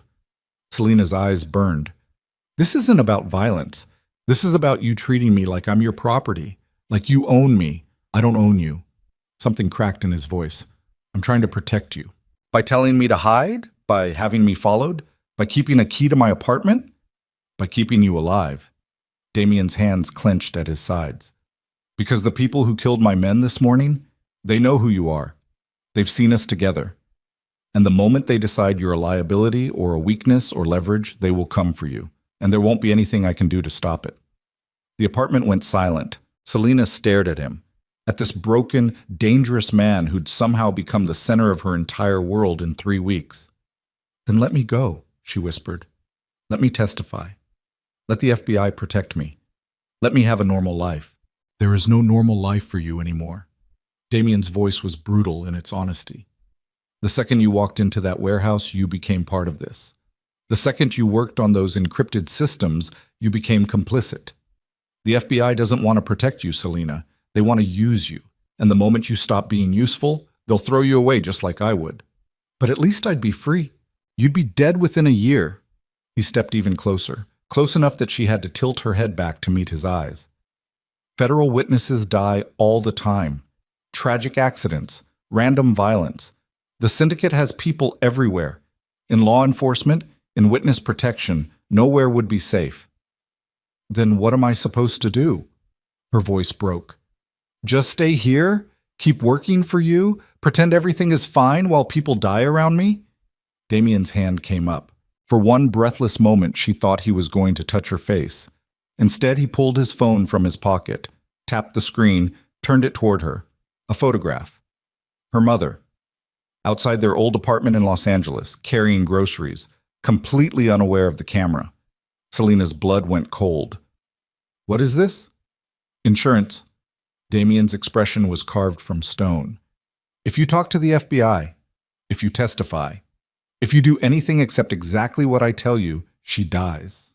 The world stopped turning. Selena couldn't breathe, couldn't think, could only stare at the photograph of her mother while her mind tried to process what was happening. You wouldn't... Her voice came out broken. You wouldn't hurt her. I would do anything to protect what's mine. Damien's voice stayed flat, empty. And right now that includes making sure you don't destroy everything I've built. Tears burned behind Selena's eyes. I trusted you. Then you're more naive than I thought. He turned toward the door, stopped with his hand on the knob. The Morrison project is due in 12 days. I expect you at work tomorrow morning, 8 a.m. Don't be late. Then he left. The door clicked shut, and Selena collapsed on her bed while sobs tore through her chest, and the photograph of her mother burned itself into her brain. She went to work the next morning. What choice did she have? Victoria met her at the elevators looking furious. You missed an entire day. The Morrison deadline. I'll have it done on time. Selena's voice was dead, flat. Where do you need me? Victoria blinked, studied her face. Whatever she saw there made her take a step back. Conference room C. The development team has questions about the interface. Selena walked to the conference room on autopilot. For 9 hours, she answered questions, explained design choices, fixed bugs, coordinated with programmers who spoke in technical jargon that required her full attention. She was grateful for it. Grateful for work that consumed her brain completely, that left no room for thinking about Damien or the FBI or her mother's photograph or the growing certainty that she was trapped in a nightmare with no escape. At 6 p.m., Victoria dismissed the team. Everyone filed out except Selena. She sat staring at the screen showing the Morrison interface, the dark design, the aggressive aesthetic, the thing that had impressed Damien because it understood what Blackthorn really was. A cage. Elegant. Expensive. Impossible to escape. You look terrible. Selena looked up. Victoria stood in the doorway. Her usual sharp expression softened slightly into something almost resembling concern. I'm fine, Selena lied. No, you're not. Victoria came in, closed the door, sat across from her. I've worked for Damien DeLuca for 8 years. I've seen what this world does to people who aren't built for it. You're going to break. I won't. You already are. Victoria's voice was quiet, kind even. I can see it. The way you flinch when someone says his name, the way your hands shake when you think nobody's watching. Something happened, and whatever it was, it changed everything. Selena's throat closed. He threatened my mother, she whispered. Victoria didn't look surprised, just tired. Of course he did. That's what he does when people become liabilities. He finds the thing you love most and makes it clear what happens if you betray him. Did he do it to you? My sister. She has 2 kids, beautiful little girls. Victoria's smile was bitter. Damien sent me a photograph of them at their school playground. Never said a word about it. Didn't need to. I understood. Selena felt sick. How do you live with it? By accepting that this is my life now. By being good at my job so I stay valuable. By never, not even for a second, letting myself believe I can escape. Victoria leaned forward. You need to understand something. Damien isn't the villain in some story where love conquers all. He's a survivor, and survivors do whatever necessary to stay alive, including destroying the people who get too close. Then why keep working for him? Because the alternative is worse. Victoria stood, walked to the window. I tried leaving once, 4 years ago. Got a job offer in Seattle, amazing salary, fresh start. I was going to take it. She touched the glass. 3 days before I was supposed to leave, my sister's husband got arrested. Possession with intent to distribute. Enough drugs in his car to put him away for 20 years. The charges disappeared 12 hours after I turned down the Seattle job. Message received. Selena's hands clenched into fists. So what am I supposed to do? Just accept that I'm trapped? No. Victoria turned to face her. You're supposed to decide whether you're a survivor like me, or whether you're someone who'd rather die than live in a cage. That's not a choice. It's the only choice that matters in Damien's world. Victoria walked to the door, stopped. The Morrison project is almost finished. You're talented enough that Blackthorn will offer you a permanent position, probably with a significant salary increase. Benefits, maybe even equity. She opened the door. Just remember that every dollar comes with strings, and eventually those strings become chains you can't break. Then she left. Selena sat alone in the conference room while Manhattan glowed outside the windows, and the truth settled in her chest like lead. She was trapped, completely, absolutely, with no way out. Unless her phone buzzed. Text message. Agent Torres. Offer expires in 6 hours. After that, you're on your own. Last chance. Selena stared at the message, then at the Morrison interface on the screen in front of her, then at the business card Torres had left on her nightstand, the one she'd been carrying in her pocket for 36 hours like a talisman. The FBI wanted her to spy, to gather evidence, to help them destroy Damien DeLuca. And if she did, her mother died. But if she didn't, she spent the rest of her life as Damien's prisoner, working for him, afraid of him, becoming someone like Victoria who'd accepted captivity as the price of survival. Selena's hands started shaking. She pulled out her phone, stared at Torres's number. Then she did the only thing that made sense anymore. She called. Ichet. They met in a coffee shop in Queens at midnight. Torres sat in a back corner booth wearing civilian clothes that somehow made her look more dangerous than the suit. She didn't smile when Selena slid into the seat across from her. You're late. I had to make sure I wasn't followed. Selena's voice was steady, controlled. Everything inside her was screaming, but she kept it locked down tight. Were you? I don't think so. Damien's focused on the attack, on finding whoever's leaking information. He doesn't suspect me yet. Torres pulled out a tablet, slid it across the table. This is a secure communication system, encrypted, untraceable. You'll use it to send us information, photos, documents, recordings, anything that helps us build a case. Selena looked at the tablet. Her reflection stared back from the black screen. What about my mother? Already in protective custody. She doesn't know it yet. We have agents watching her building. If DeLuca makes a move, we'll extract her immediately. He has people everywhere, in law enforcement. He said he was lying. Torres's voice cut through her fear. Standard intimidation tactic. Make you think we're compromised so you don't trust us. But I promise you, your mother is safe. Selena wanted to believe her, needed to believe her. What do you need me to do? Torres opened a file on the tablet, showed her a photograph of a man Selena didn't recognize, late 50s, expensive suit, cold eyes. Vincent DeLuca, Damien's uncle, second in command of the syndicate. We believe he's planning to take control, stage a coup. We need proof. Communications, meeting locations, financial transfers, anything that shows he's working against Damien. Why would Vincent turn against his own nephew? Because power is the only thing that matters in their world. Torres closed the file. Damien's been distracted lately, making emotional decisions. Vincent sees weakness. He's building alliances with other families. The attack this morning? We think Vincent orchestrated it, made it look like a rival organization to destabilize Damien's control. Selena's chest went tight. You're saying Vincent killed those 4 men? We're saying Vincent is playing a long game, and you're going to help us prove it. Torres stood. There's a charity gala this weekend. Blackthorn Holdings is hosting. All the major players will be there, including Vincent. Damien will probably bring you as his guest. He won't. He will, because you're his designer, his project. He'll want to show you off, prove to everyone that he's still in control. Torres dropped cash on the table for the coffee. Wear this. She pulled a small jewelry box from her pocket. Inside was a necklace. Simple, elegant, the kind of thing someone might wear to a formal event. It's a recording device, high quality, picks up conversations within 15 feet. Wear it to the gala. Stay close to Vincent. Get him talking. Selena picked up the necklace. The metal felt cold against her fingers. And if Damien finds out, then you run, and you pray we get to you before he does. Torres walked toward the exit, stopped.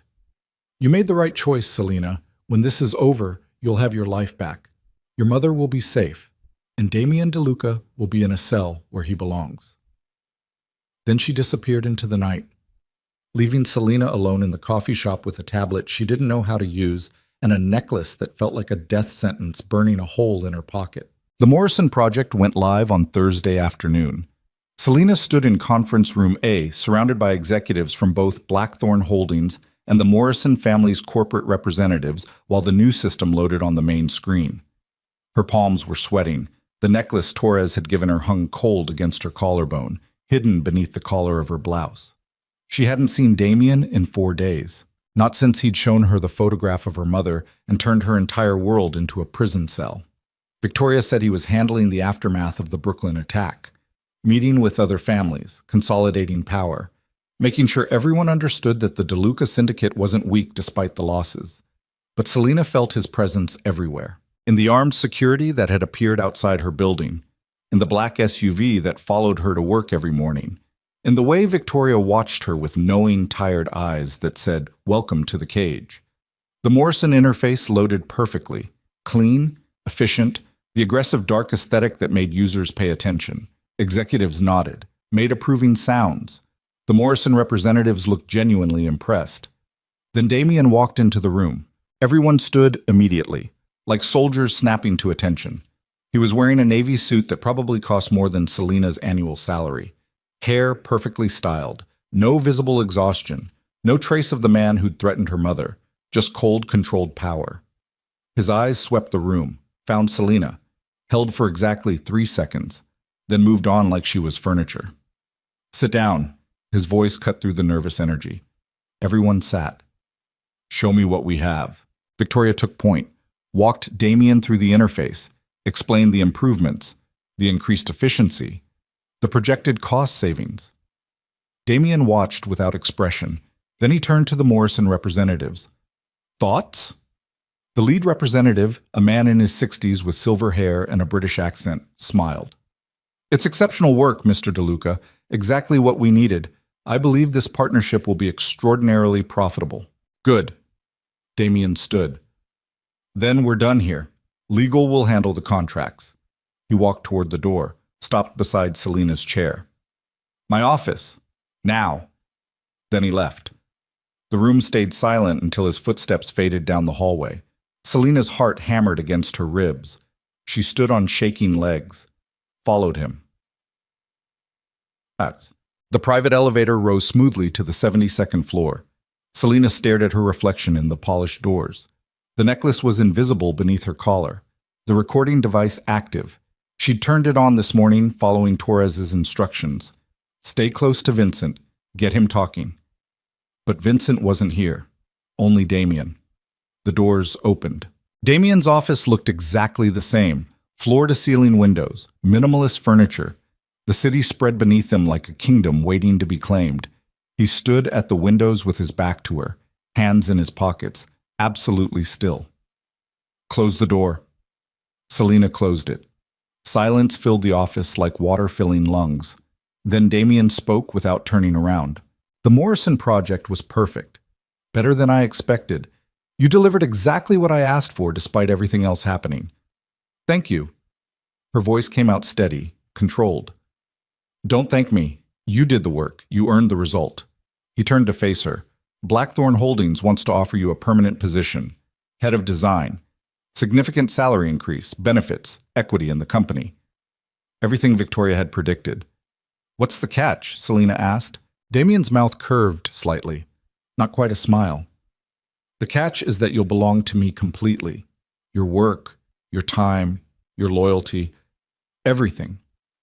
I already belong to you. You made that clear when you showed me my mother's photograph." Something flickered in his expression. There and gone, so fast she almost missed it. That was necessary. Was it?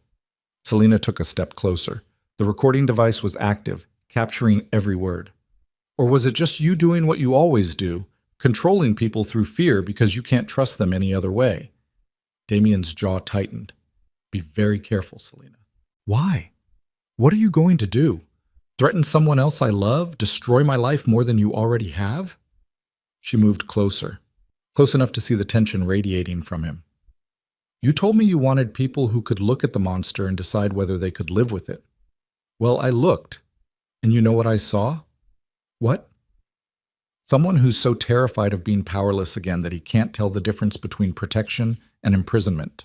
For exactly 5 seconds, Damien didn't move. Then he crossed the room in 3 strides and grabbed her wrist. Not hard, not painful, but firm enough to stop her from pulling away. You think you understand me? His voice was low, dangerous. You think 3 weeks gives you the right to analyze me like some psychology experiment, but you don't know anything. Then tell me. Selena held his gaze. Tell me why you threaten the people who care about you, why you push everyone away, why you're so convinced that showing weakness will destroy you. Because it will. The words came out harsh, raw. My father showed weakness. He trusted the wrong person, and he died bleeding out on a sidewalk over $20. My mother showed weakness. She believed people would help us, and she spent 5 years working herself to death trying to survive.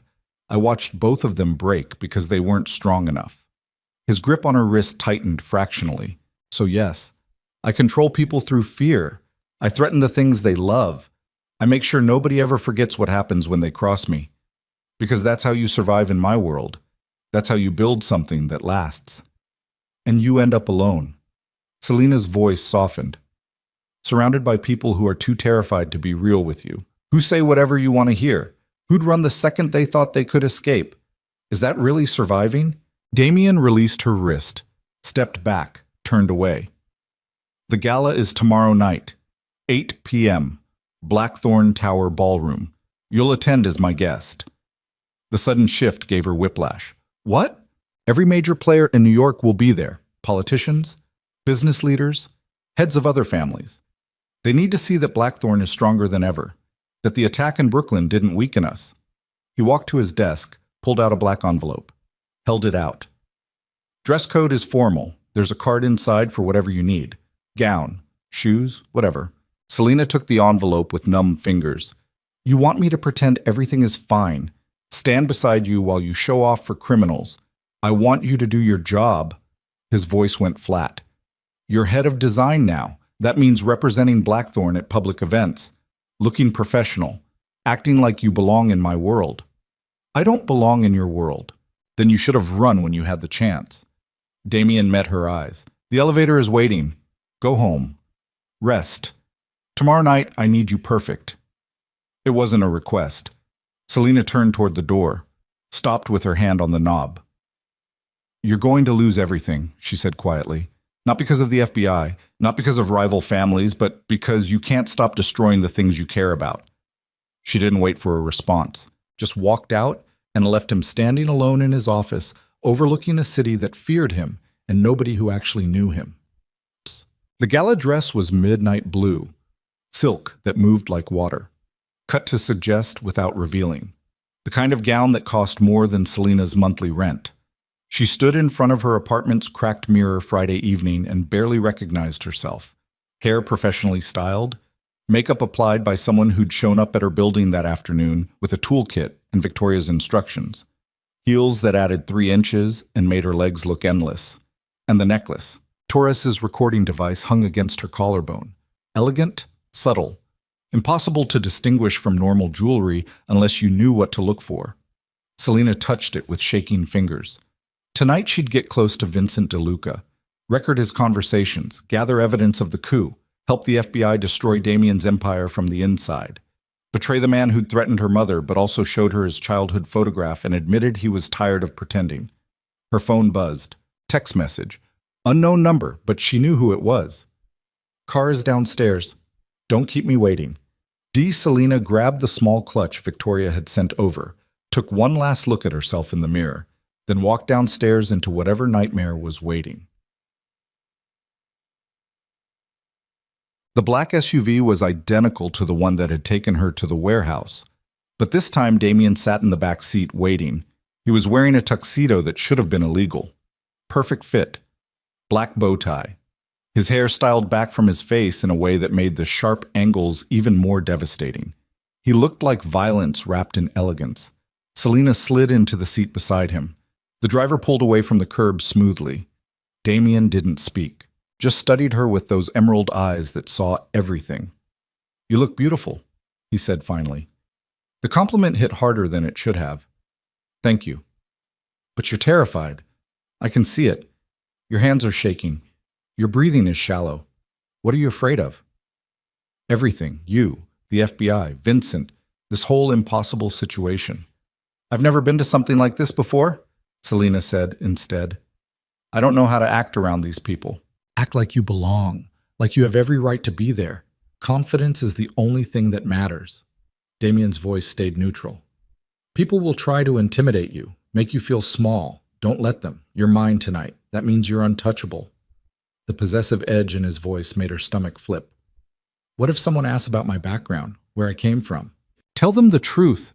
You're from California. You're talented. I hired you because you're the best at what you do." He looked out the window at Manhattan rushing past. The moment you start lying is the moment people smell weakness. The irony was devastating. Selena was drowning in lies, wearing a recording device, working with the FBI, planning to betray him to save herself. And he was telling her to be honest. The SUV pulled up to Blackthorn Tower. Red carpet stretched from the curb to the entrance. Photographers lined both sides. Security everywhere. "Ready?" Damien asked. Selena nodded mutely. He stepped out first. Cameras flashed immediately. Shouted questions, his name echoing from a dozen directions. He ignored all of it, just turned and offered her his hand. She took it. The moment her fingers touched his, everything else disappeared. The cameras, the crowd, the fear. Just Damien looking at her like she was the only thing that existed. They walked the red carpet together. His hand settled at the small of her back. Possessive, protective. Guiding her through the chaos with absolute certainty. Inside the tower, the ballroom had been transformed into something from a movie. Crystal chandeliers. White flowers everywhere. Tables set with silver and crystal that probably cost more than most people's cars. A string quartet playing something classical in the corner. And people. Hundreds of people in tuxedos and gowns, drinking champagne, talking in clusters. Every single one of them radiating the kind of power that came from money or violence or both. Selena's chest tightened. Damien's hand pressed slightly against her back. "Breathe. You're doing fine." They moved through the room. Damien introduced her to people whose names she immediately forgot. Politicians, CEOs, a federal judge who laughed at something Damien said and looked at Selena like she was interesting prey. Everyone wanted Damien's attention. Everyone feared him. And standing beside him, Selena felt that fear directed at her too, like she'd absorbed some of his danger just by proximity.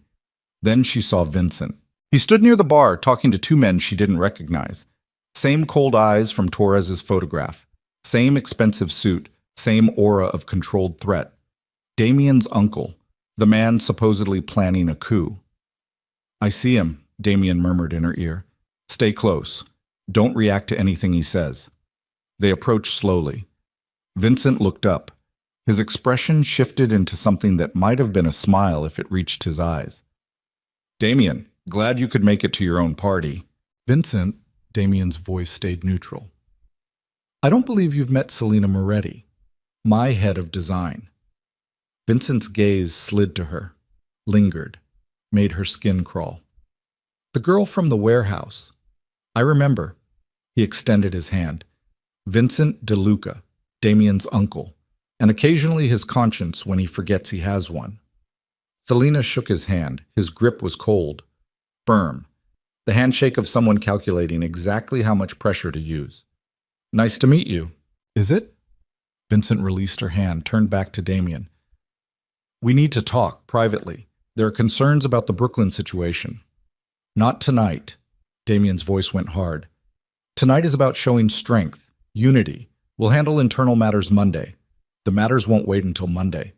Vincent stepped closer.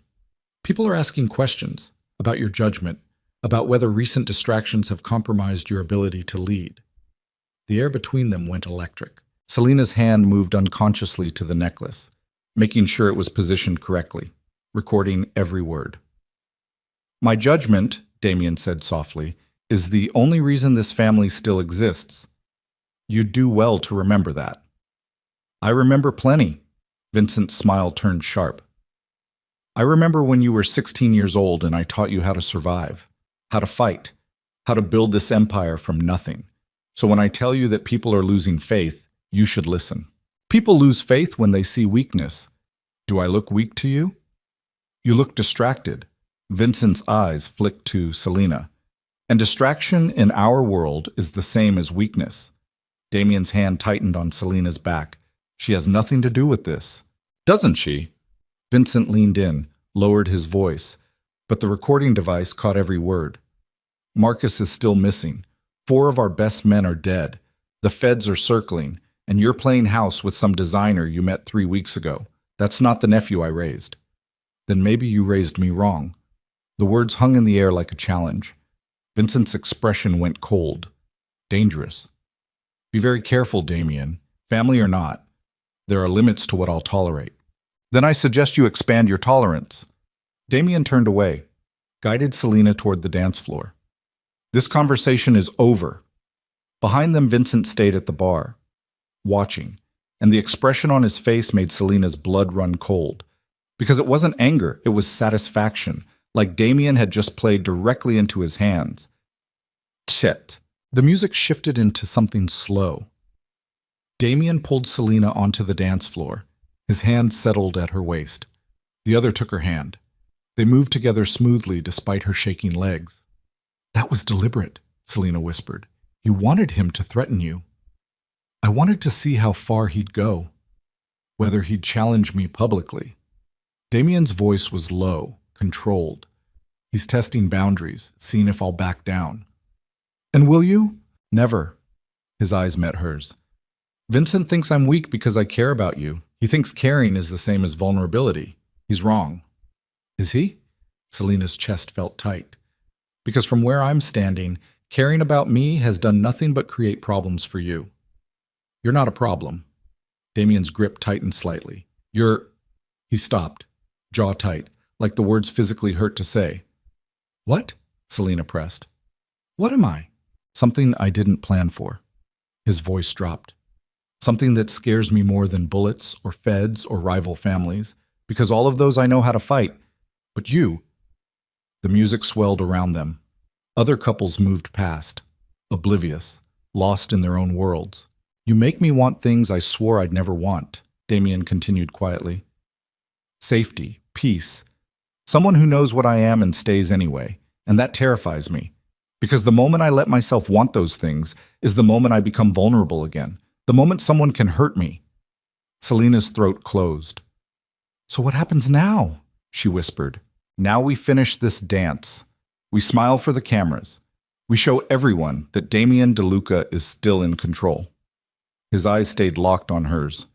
And then we survive whatever comes next. The song ended. Applause rippled through the ballroom. Damien released her, stepped back, the walls slamming into place so fast it gave her whiplash. I need to talk to the other families. Stay near Victoria. Don't wander off alone. Then he walked away, leaving Selena standing in the middle of the dance floor while her heart tried to break through her ribs and the recording device captured everything, including the moment when Damien DeLuca admitted he was falling for her. Victoria found her 20 minutes later. You look like you're about to pass out. Victoria pressed a champagne flute into her hand. Drink. It helps. Selena drank. The champagne was dry, expensive, did nothing to settle her nerves. How do you do this? She asked. Stand here surrounded by criminals and politicians and people who'd kill you without blinking. How do you pretend it's normal? Practice. And the understanding that none of this is real. Victoria gestured at the ballroom. The dresses, the champagne, the polite conversations. It's all theater. Everyone here is performing. The moment you forget, that is the moment you get eaten alive. What role am I playing? The woman who tamed Damien DeLuca. Victoria's smile was thin. Even if it's temporary, even if it destroys you, that's the story everyone wants to believe. And what if I don't want that story? Then you should have run when you had the chance. The second person to tell her that. Selena scanned the ballroom, found Damien near the far wall surrounded by men in expensive suits, all of them listening intently while he spoke, all of them looking like they'd follow him into hell if he asked. And Vincent, standing alone by the windows, watching Damien with an expression that made Selena's stomach turn. Not anger, calculation. Vincent is planning something, Selena said quietly. Victoria followed her gaze. Vincent is always planning something. He's been trying to take control of the syndicate for 10 years. Damien blocks him every time. What if this time is different? Then we all better pray Damien sees it coming. Victoria finished her champagne. Stay close to me. The gala is almost over. Once the speeches start, we can... Glass shattered. Everyone turned. Near the entrance, a man had dropped his champagne flute. He stood swaying slightly, face pale, eyes wide. Then he collapsed. For 3 seconds, nobody moved. Then chaos erupted. People screamed, rushed toward the entrance. Security converged. Someone shouted for a doctor. Selena stood frozen while her brain tried processing what was happening. The man on the floor was convulsing, foam at his mouth, his body arching in ways that didn't look human, poisoned. Someone had poisoned him. At Damien's gala, in front of everyone. She found Damien in the crowd. He was already moving toward the entrance, face carved from stone. No panic, no fear, just cold calculation. Then someone grabbed her arm. Selena spun around. Vincent stood behind her. His grip was iron. His voice was low. You need to come with me, now, before this gets worse. Let me go, Listen to me very carefully. Vincent's eyes bored into hers. That man who just collapsed? He works for me. And his drink was poisoned with something meant for someone else, which means there's an assassin in this room. And their target, he glanced toward Damien, is standing right there making himself an easy shot. Selena's blood went cold. You're lying. Am I? Vincent released her arm. Then stay here. Watch what happens. But when the bullets start flying, don't say I didn't warn you. He walked away, disappeared into the crowd. Selena stood paralyzed while security tried to control the chaos, and the poisoned man stopped convulsing and went completely still. And somewhere in the ballroom, a killer was waiting for the perfect moment to strike. She had to warn Damien, had to tell him to get out, to run, to survive. But Vincent's words echoed in her head. His drink was poisoned with something meant for someone else. What if Vincent was the one planning the assassination? What if this whole thing was designed to create chaos so he could take control? What if Selena warning Damien was exactly what Vincent wanted, to prove she was compromised, to prove she couldn't be trusted? The recording device felt like lead against her collarbone, capturing everything, including her standing here frozen while Damien walked into a trap. Selena made a choice. She pushed through the crowd, ignored Victoria calling her name, reached Damien just as he was giving orders to security. You need to leave. Her voice came out desperate. Right now. Vincent said... Gunshots exploded through the ballroom. 3, 4, 5. Deafening in the enclosed space. People screamed, dropped to the floor, stampeded toward exits. Damien grabbed Selena, threw her down, covered her body with his. More shots, glass shattering, someone crying, then silence. Selena's ears rang. Her heart hammered so hard she thought it would break through her ribs. Damien's weight pressed her into the floor, his breath hot against her neck. Are you hurt? His voice was rough. No, I can't. He pulled her up. They stayed low, moved toward the wall. Around them, the ballroom was chaos. Bodies on the floor, blood on the white flowers, security with weapons drawn converging on a balcony overlooking the ballroom where the shots had come from. There, Damien pointed. A figure dressed in black, moving fast toward a service exit. Stay here, Damien commanded. Don't!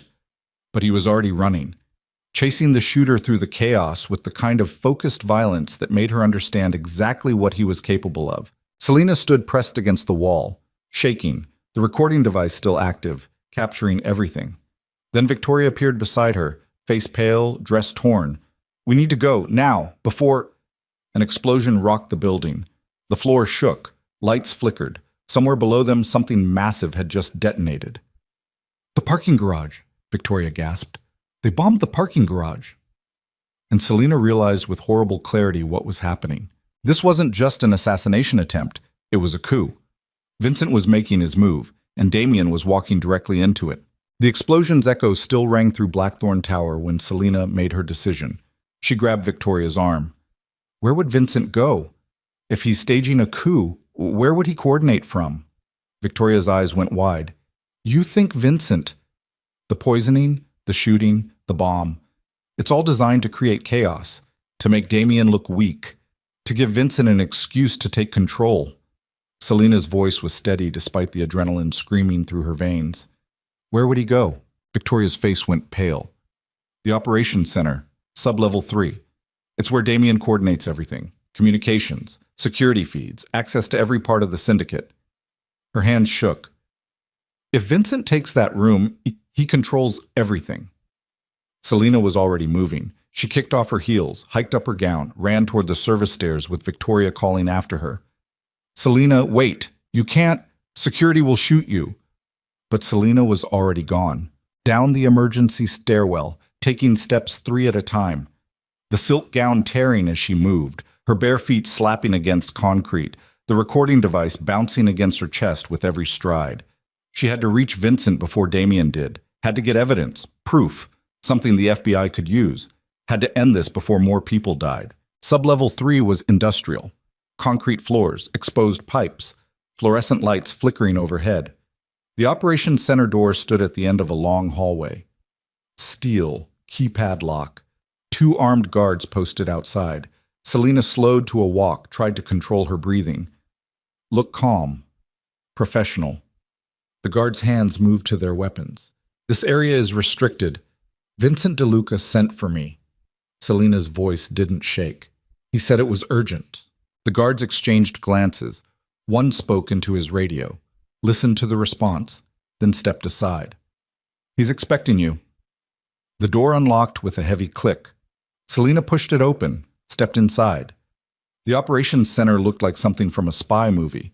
Wall-to-wall screens showing security feeds from across the city, computers monitoring communications, maps covered in digital markers, and Vincent DeLuca standing in the center of it all like a general commanding his army. He turned when she entered, smiled, that cold expression that never reached his eyes. I was wondering if you'd figure it out. His voice was conversational, pleasant even. You're smarter than Damien gives you credit for. Selina forced herself to stay calm, to keep him talking. The recording device was still active, capturing everything. This was all you, the attack in Brooklyn, the poisoning tonight, the explosion. Not all of it. Vincent walked to one of the screens, pulled up footage of the ballroom. The Brooklyn attack was real, a genuine move by a rival family, but I saw the opportunity, used it to make Damien look distracted, vulnerable, started planting seeds of doubt. He tapped another screen. Security footage from earlier tonight. The poisoned man accepting a drink from a waiter. That was easy. Pay the right person, use the right substance, create chaos. Vincent's smile widened. The shooting was theatrical, blanks mostly, just enough to terrify everyone. Make them remember that violence can reach even Blackthorn Tower. And the bomb? Real, but small. Positioned to destroy vehicles, not people. I'm not a monster, Selina. I don't kill unnecessarily. He turned to face her. I just remove obstacles. And right now, my nephew is the biggest obstacle between me and what this family needs. Which is what? Your control? Leadership that isn't compromised by emotional attachments. Vincent's eyes hardened. Damien has built something extraordinary. I won't deny that. But he's lost focus. Started making decisions based on feelings instead of strategy. That warehouse trip, taking you to meet Marcus, giving you the Morrison project, all of it screams weakness. It screams trust, Selina shot back. Something you clearly don't understand. Trust gets you killed in our world. Vincent moved closer. I raised Damien, taught him everything he knows, watched him build the DeLuca Syndicate into the most powerful organization in New York, and I'm not going to watch him destroy it because he fell in love with some girl from California. The words hit like a slap. Fell in love. He doesn't love me, Selena said. Dammi. Selena, doesn't he? Vincent laughed. He threatened you to keep you loyal, then spent every day since looking miserable. He brought you to the gala, danced with you, stood on that floor tonight ready to take a bullet to protect you. That's not strategy, that's love. And love is the one thing Damien DeLuca can't afford. Behind Vincent, the screen showed live feeds. Damien moving through the tower, chasing the shooter, security teams converging, the controlled chaos of a man trying to regain control. So what now? Selena kept her voice steady. You take over? Damien just accepts it? Damien will be dead within the hour. Vincent said it like he was discussing the weather. The shooter is one of mine, leading him to a prearranged location, somewhere isolated, no witnesses, one bullet, clean, efficient. By morning, I'll have called a family meeting, explained that Damien died protecting the syndicate from enemies, that his last words were asking me to take over, to keep everyone safe. Selena's blood went ice cold. You're going to kill your own nephew. I'm going to save my family from his weakness. Vincent's voice hardened. And you're going to help me, because that necklace you're wearing, the one you keep touching nervously, I know what it is. Her hand froze halfway to her throat. FBI standard issue recording device, audio only, probably being monitored remotely. Vincent pulled out his phone, tapped the screen. I've been jamming the signal since you walked in. Everything you've recorded in the last 3 minutes? Static? Useless in court. He stepped closer. So here's what's going to happen. You're going to walk out of here. Go back upstairs. Tell Agent Torres that you couldn't get anything useful, that the attempt failed, and then you're going to disappear. New identity. New city. Enough money to start over somewhere Damien's ghosts can't find you. And if I refuse, then you'll die with them. Vincent's voice went flat. Empty. I don't want to kill you, Selena. You're collateral damage. An unfortunate casualty of Damien's poor judgment, but I will if necessary. So choose. Life somewhere else, or death here beside a man who is always going to destroy himself. The operations center went silent. On the screens, Damien moved deeper into the tower, following the shooter, walking into Vincent's trap. Selena thought about Agent Torres, about the recording device that had failed, about her mother supposedly in protective custody, about 3 weeks of lies and manipulation and impossible choices. Then she thought about Damien's face when he admitted he was tired of pretending, about the photograph of the bruised teenage boy who'd killed to survive, about the way he'd covered her body with his when the shooting started. And she made her choice. You're wrong about one thing, Selena said quietly. What's that? Damien isn't going to die tonight. She pulled the necklace over her head, held it up. Because I'm not the only one wearing a wire. Vincent's expression flickered. What are you... The operations center door exploded inward. FBI agents poured through, tactical gear, weapons drawn, shouting commands. Vincent spun toward the screens, toward the exits, but there were already agents at every access point. He'd been surrounded. Vincent DeLuca, you're under arrest. Agent Torres stepped through the chaos, her weapon trained on Vincent's chest. Conspiracy to commit murder, racketeering, about 15 other charges we'll add once we go through these computers. Vincent's face went white, then red. You can't. I have immunity. Deals with federal prosecutors. Had immunity, Torres corrected, until you confessed to orchestrating tonight's attack on recording equipment we installed in this room 3 hours ago. She gestured to the ceiling, to the small cameras hidden in the ventilation. You were so focused on jamming Selena's necklace that you never thought to check for our backup. Vincent looked at Selena, real emotion finally breaking through his controlled mask. Rage. You set me up! No, Selena's voice was steady. You set yourself up. I just gave you enough rope to hang with. Torres moved forward. Agents grabbed Vincent, cuffed him, started reading his rights while he struggled and shouted about lawyers and phone calls and people who'd make this disappear. But it was over. Torres walked to Selena, studied her face. Where's Damien? Following your fake shooter into whatever trap Vincent set. Selena's hands shook. You need to get to him. Now. Before... Already done. Torres pulled out her phone, showed her a live feed. Damien surrounded by federal agents, weapon on the ground, hands behind his head. We arrested him 2 minutes ago, found him in the parking structure with enough evidence of illegal weapons possession to hold him for 72 hours. After that, she glanced at Vincent being dragged toward the exit. After that, we'll have everything we need to put the entire DeLuca syndicate away permanently. Selena couldn't breathe. You used me. This whole time. The recording device, the threats about my mother, all of it was to get me close enough to Vincent. To save your life, Torres interrupted. Vincent was planning to kill you. Tonight. After Damien died. Clean up all loose ends. We intercepted communications 3 days ago. Had to move fast. Her voice softened slightly. Your mother is fine. She's been in actual protective custody for a week. And you did exactly what we needed. Got Vincent talking, kept him distracted, gave us time to set up the operation. I didn't know. You never told me because you're a terrible liar. Torres almost smiled. If you'd known the plan, Vincent would have seen it on your face. This way, your fear was real, your confusion genuine. He never suspected. Around them, agents were shutting down the operations center, seizing computers, downloading files, dismantling the heart of the DeLuca syndicate piece by piece. What happens to me now? Selena whispered. You go home, write your statement, testify when we need you, and then, Torres hesitated. Then you try to build a normal life, away from all this. And Damien goes to prison for a very long time. Torres's voice was firm. I know you have feelings for him. I saw it in your face every time his name came up. But Selena, he's a criminal, a killer.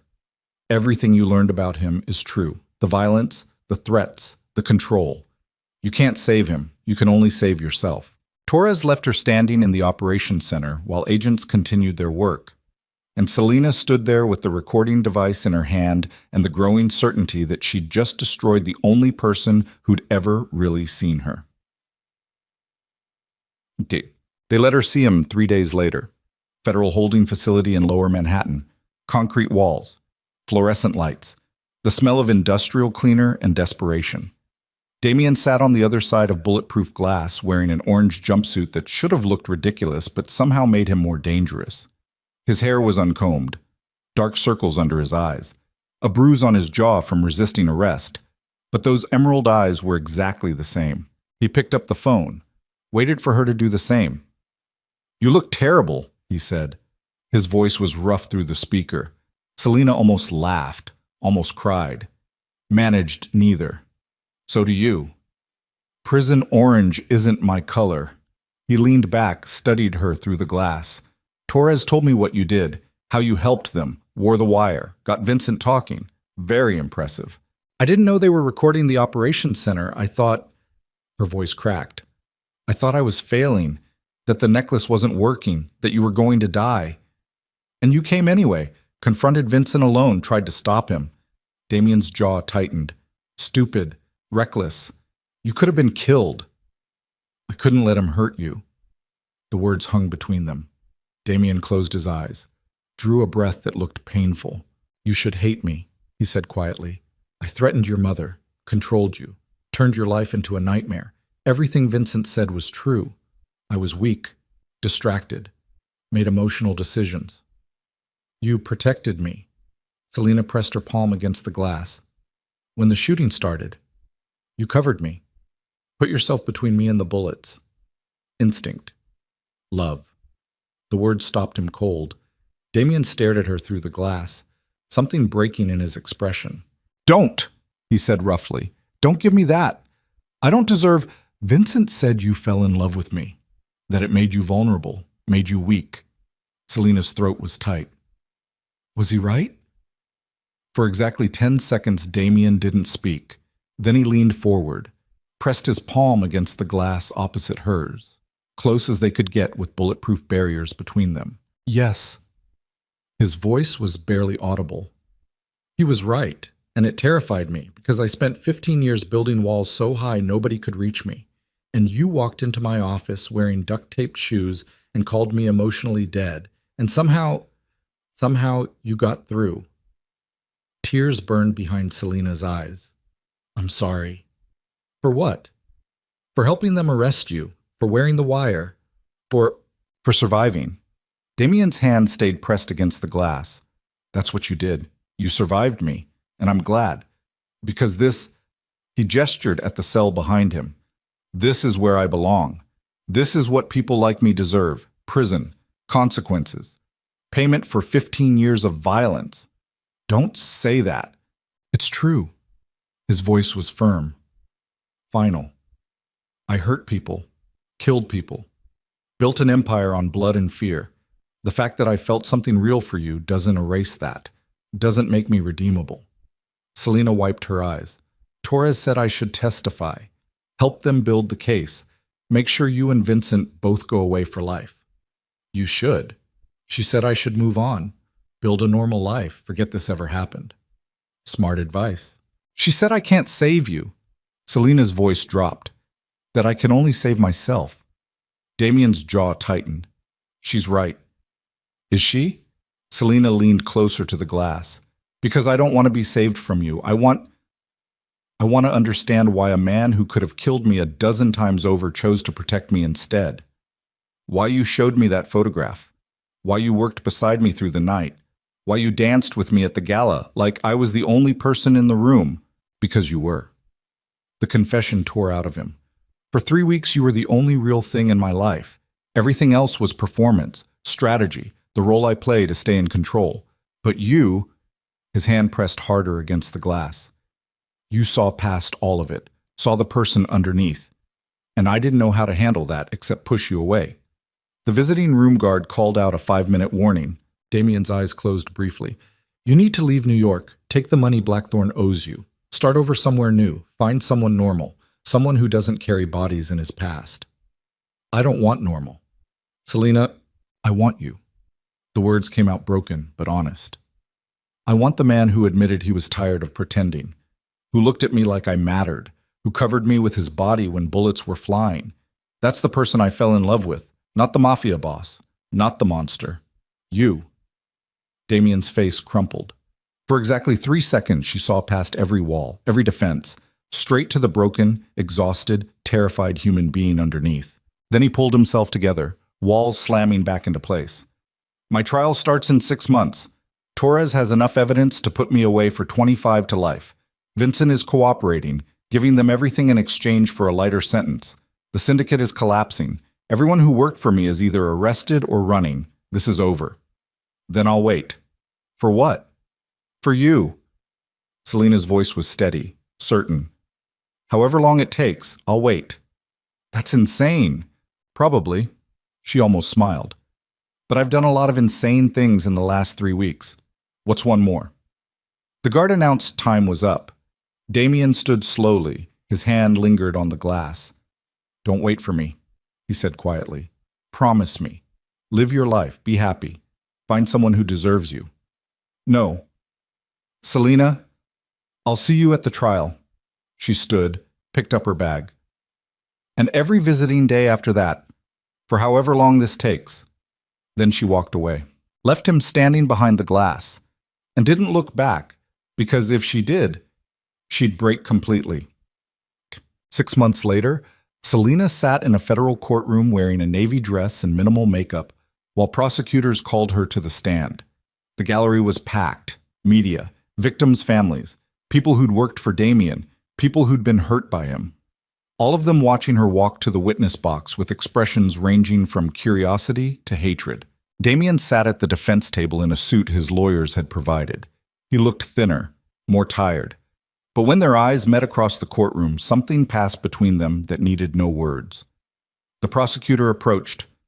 Miss Moretti, please state your relationship to the defendant. Selena's hand went to the necklace at her throat. Not the recording device, a simple silver chain Damien had sent her 2 months ago. No note, no explanation, just the necklace and the memory of dancing with him while the world burned down around them.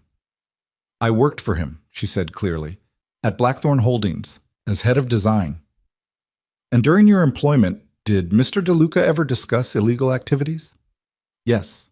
The prosecutor pulled out documents, walked her through dates, conversations, the warehouse visit, the Morrison project, everything she'd witnessed.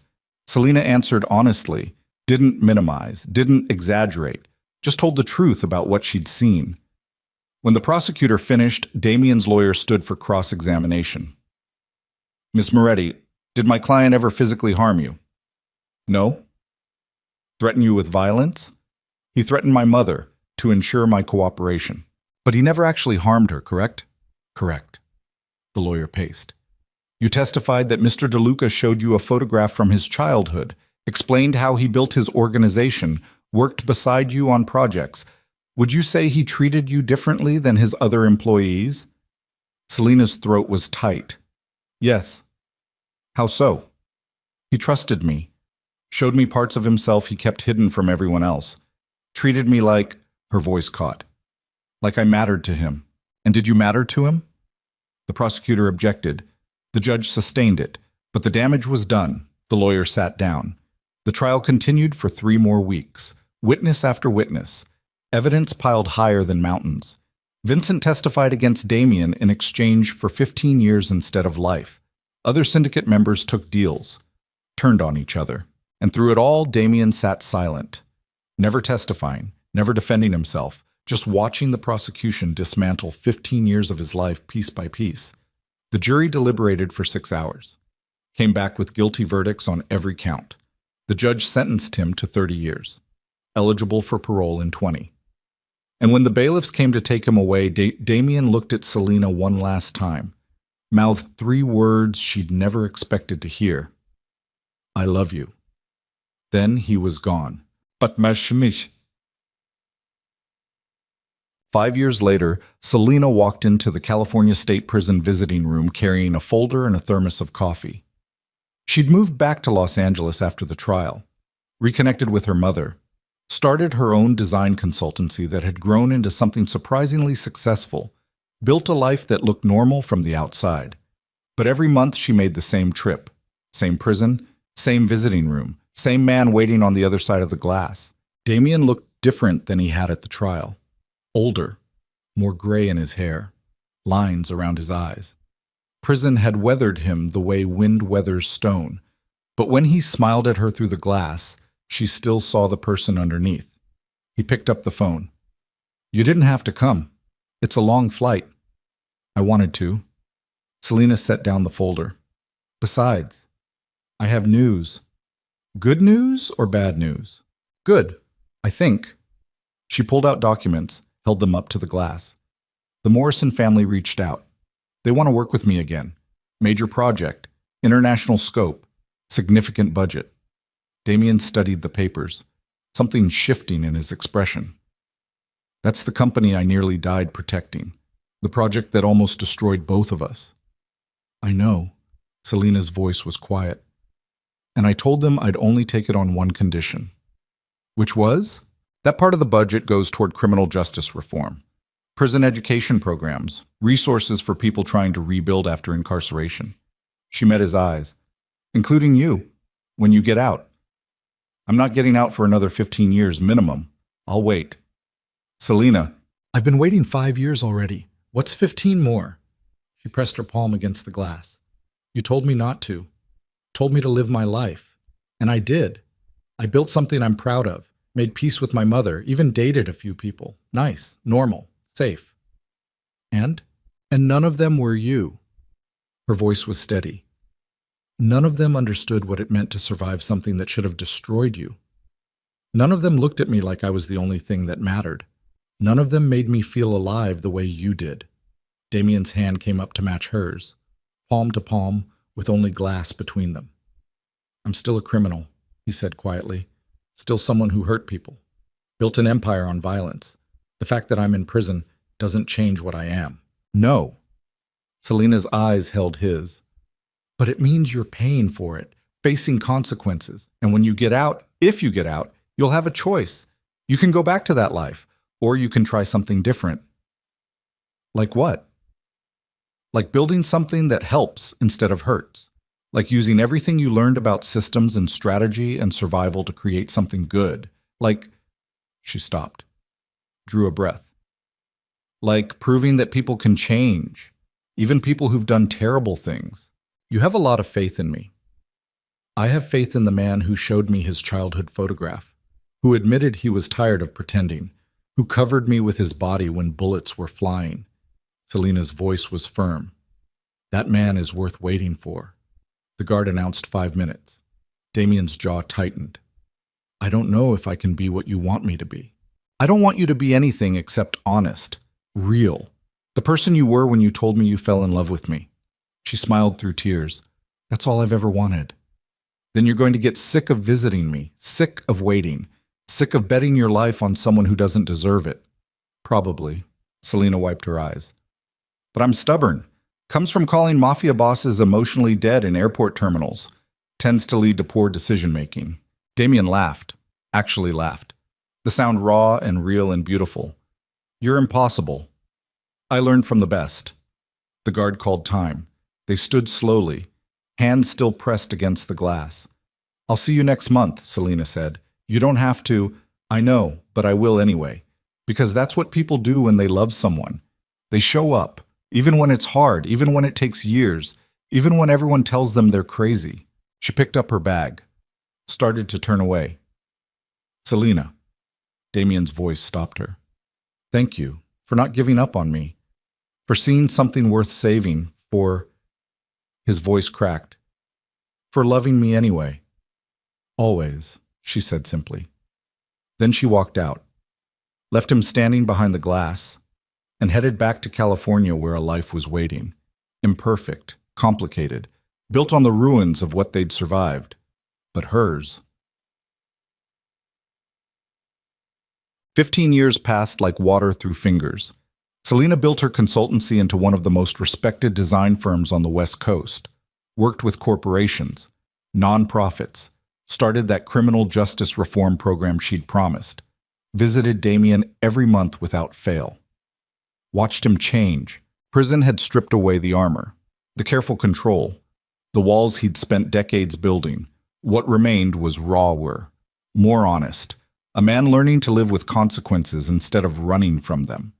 He got his GED, then college credits, then started teaching other inmates, sharing what he knew about systems and strategy and survival in ways that helped instead of hurt. And every month when Selena visited, he looked a little more like the person she'd glimpsed in his office that first day, the one who'd admitted he was tired of pretending. The parole hearing happened on a Tuesday in March. Selena sat in the observation gallery wearing the same navy dress she'd worn to his trial. Her hands clasped tight in her lap, her mother beside her, Victoria on her other side. The woman who'd warned her about cages but showed up anyway when Selena needed support. Damien sat before the parole board in prison whites, thinner, grayer, older than his years. But when he spoke, his voice was steady. I'm not going to tell you I'm a different person than I was 20 years ago. That would be a lie. The man who built the DeLuca Syndicate is still part of me. The decisions I made, the people I hurt, I carry all of that. He looked directly at the board. But I've spent 2 decades trying to understand why I chose violence, why I believe control was the same as safety, why I hurt the people who got too close. One of the board members leaned forward. And what did you learn?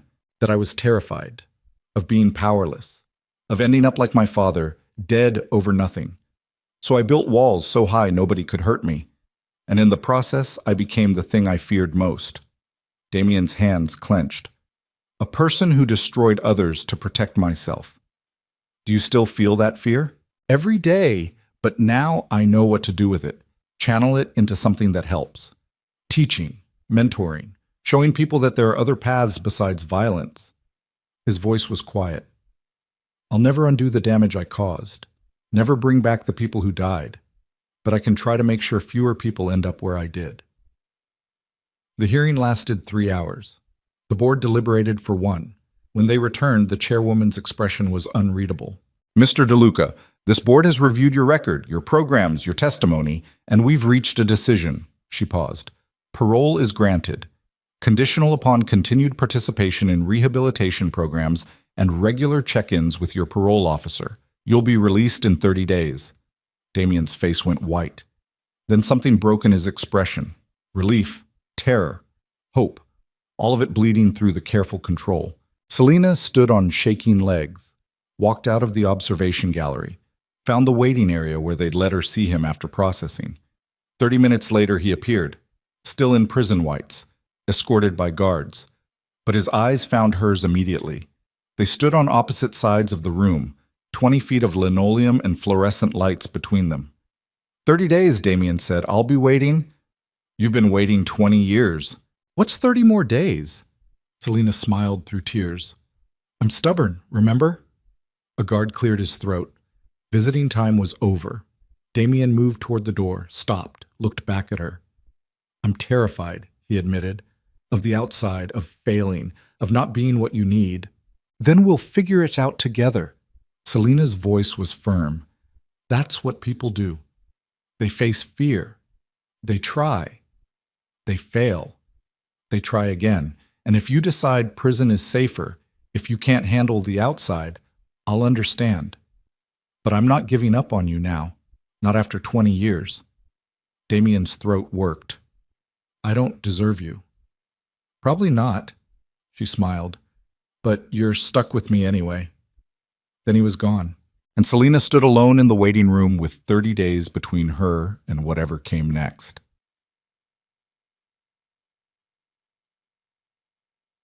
The California sun was setting over Los Angeles when Damien walked out of prison 30 days later.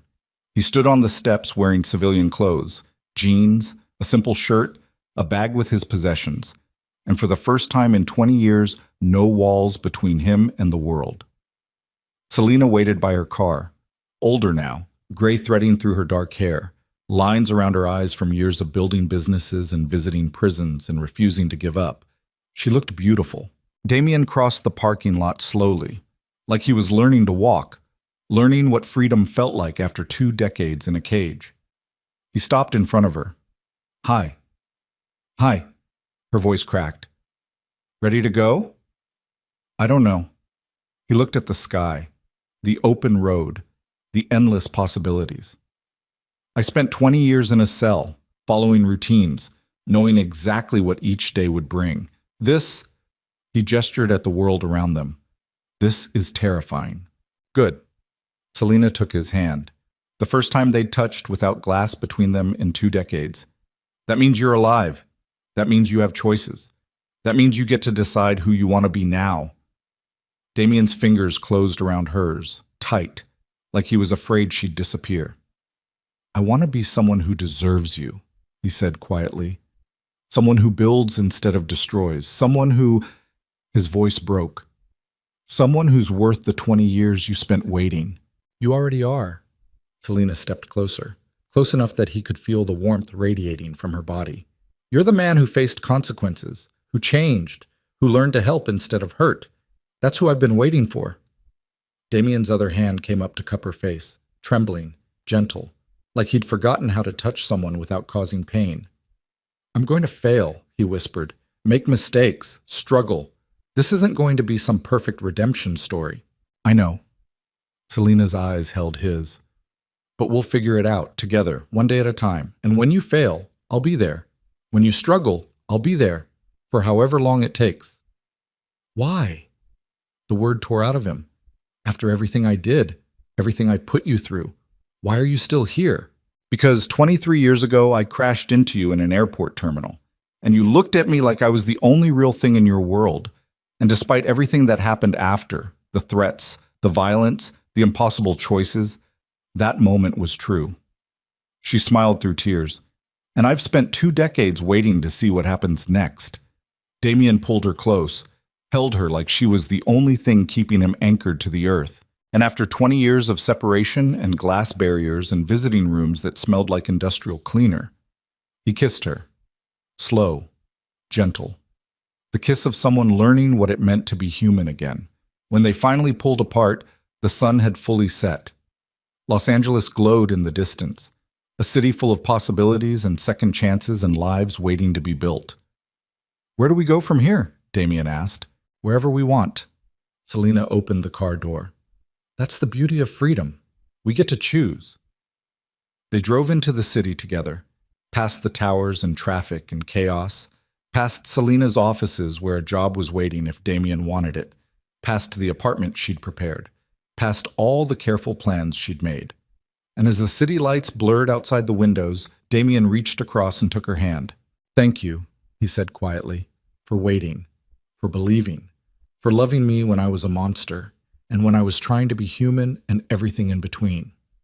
"Always," Selena said simply, "because some stories don't end with perfect resolution. Some stories end with two broken people choosing to build something new from the ruins. Some stories end with the understanding that redemption isn't a destination. It's a choice made every single day. And some stories end with a woman who called a mafia boss emotionally dead in an airport terminal, and a man who spent 20 years learning she was right, finally getting their chance to find out what happens when the monster learns to be human. And the girl who never gave up on him gets to see if the wait was worth it." The answer, they discovered over the years that followed, was complicated. There were hard days. Days when Damien struggled with the transition.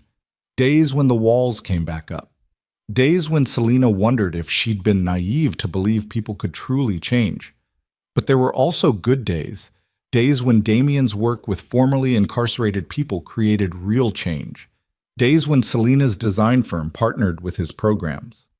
Days when they sat on her balcony watching the sunset, and neither of them had to pretend anymore. And slowly, so slowly it was almost imperceptible, they built something that looked like peace.